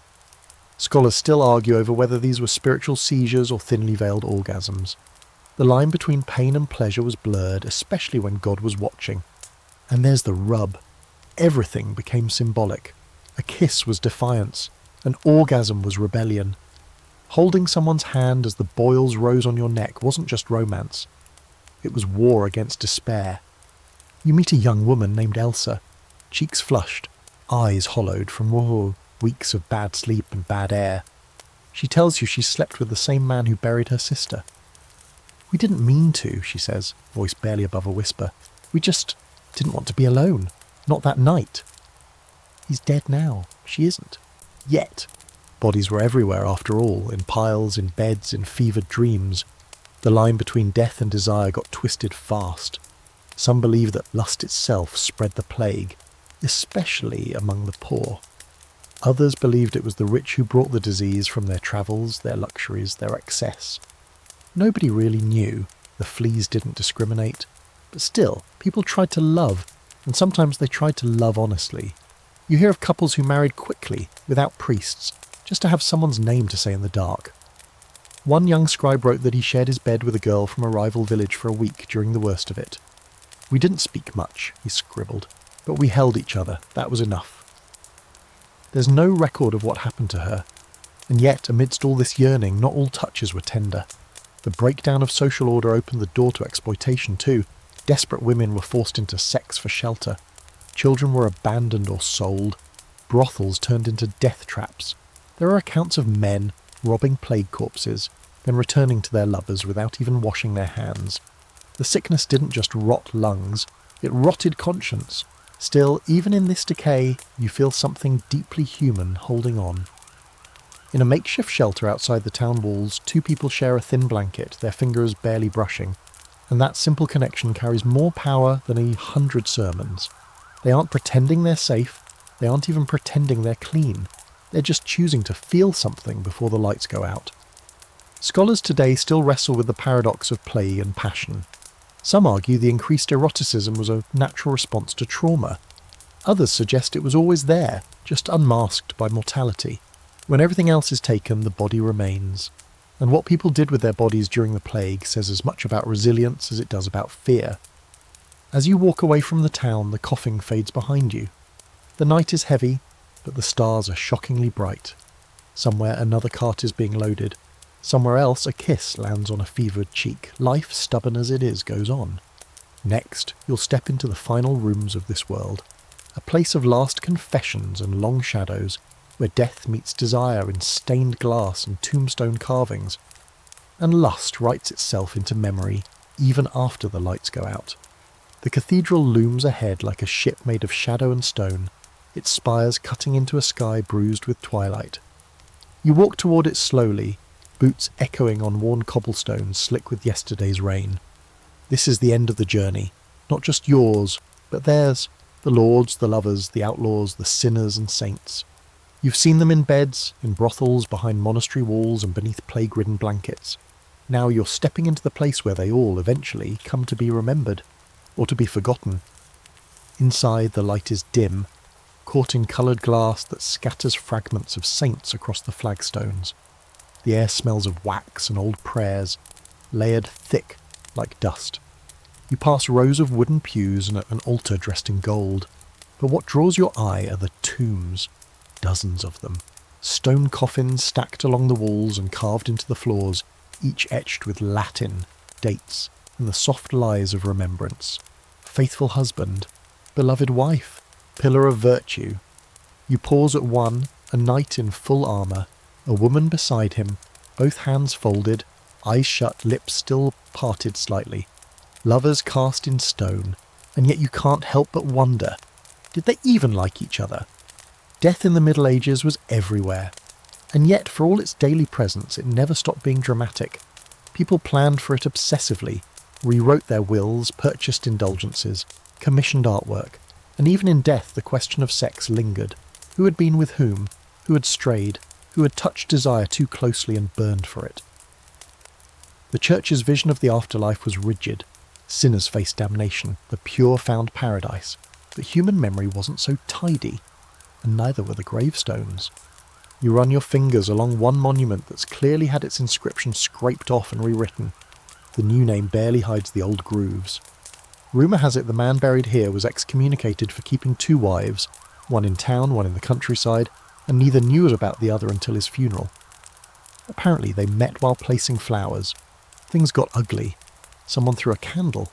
But these aren't just monuments, they're warnings, celebrations, excuses. The language of virtue was often code. Chaste sometimes meant got caught and repented. Modest could mean kept her secrets well. One widow, buried with a carved lily and the word pudica, meaning pure, was later revealed in court records to have run a high-end brothel out of her wine cellar. You almost admire the symmetry. Everyone dies. Not everyone gets carved in stone as a virgin saint. Then there's the art. Death and lust shared the same palette. You trace the lines of a stained glass window showing Mary Magdalene, not kneeling in repentance, but washing Christ's feet with her hair, her face tender and a little too intimate for comfort. Behind her, a bishop scowls, as if he can feel the confusion she causes. For centuries, Magdalene was the church's favourite symbol of fallen womanhood and redemption. A safe place to park all the unease around female sexuality. Want, sanctified. Desire, domesticated. On a column nearby, someone long ago carved a tiny pair of intertwined figures, barely noticeable unless you know where to look. Their faces are rough, weathered by time, but their position is unmistakable. You wonder if a bored mason left them there on a dare, or if it was a tribute, maybe even a memory. Because for all the church's lectures and threats, desire still seeped into the very walls, quietly, persistently. You walk into a side chapel and find a display of death masks, faces cast from wax and painted to resemble the deceased. Most are stoic, a few are smiling. One has lips parted just slightly, teeth barely showing. It's unsettling. She was a noblewoman, they say, who died in childbirth. But her journals survived, and in them she wrote long passages about a lover she never named. He brought her pressed violets, touched her face like she might vanish. She never mentioned her husband, not once. And here's your fringe fact of the night. Some medieval tombs were designed with transy sculptures, effigies showing the person as they were in life on top, and beneath it a rotting corpse. Flesh above, decay below, a reminder that beauty fades, bones endure, and lust, no matter how vivid, ends here. Or seems to, but even in death, desire found its echoes. You read about ghost stories, widows dreaming of long-dead lovers who visit them at night, spectral hands brushing thighs, kisses like cold breath. Monks wrote of temptations that lingered in their dreams, voices of old lovers whispering from beyond. Were they hauntings, memories, guilt? No one could say. Scholars still argue over how medieval people balanced their fear of damnation with the inevitability of disease. Some suggest they lived in constant cognitive dissonance, publicly condemning what they privately craved. Others believe they were more honest than we give them credit for, navigating lust and sin as parts of life, not contradictions but companions.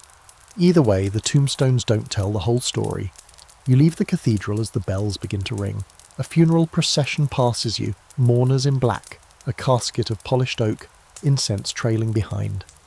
Among them walks a woman with her hand clutched tight to a locket. You don't ask what's inside, you already know. Outside, the wind has shifted. You're standing at the edge of a world that once felt eternal but is now quiet, save for your footsteps. You've traced the shape of medieval lust, from the giggles behind market stalls to the ritualized silences of the convent, from flagellation to fornication, from passion to plague. You've seen how people touched and were touched, how they confessed, denied, longed, burned, and finally were buried. Next, as the candles flicker low and the story slips into silence, it's time to wind down with a final breath, a soft descent into sleep, where history rests beside you like a lover with secrets yet to tell. The fire is low now, a hush settling in like dust on forgotten parchment. You sit quietly, letting everything you've seen drift through your thoughts, the low laughter in taverns, the whispered prayers behind cloistered doors, the creak of a bed frame that shouldn't be making that sound in a nunnery, the rustle of parchment scribbled with secrets too tender for the light of day. It's all there, folding gently into memory. You've walked through a world that both feared and worshipped desire, where sermons warned you away from lust even as saints dreamed of divine kisses, where rules were written in stone but broken in soft haylofts, by candlelight or beneath the weight of too much wine. You've met noblewomen who took lovers in silence, monks who wept after pleasure, poets who turned their longing into art, and peasants who held each other close as the plague drew its last breath. You've learned that sin, in medieval times, wasn't just something done. It was something felt, carried, confessed, and sometimes embraced. Maybe you've come away a little more sceptical of those stained glass halos. Or maybe you've come to understand that the past was never as clean or as cold as textbooks like to pretend. The truth is, desire has always pulsed just beneath the surface, messy, tender, shameful, sacred. So as you ease under the covers tonight, remember, history isn't made only in battlefields and courts, but in bedrooms and back alleys, in love letters and lace hems, in quiet, aching moments that no one thought to write down but somehow survived anyway. The lights are low, the story's done, and the past for now can rest.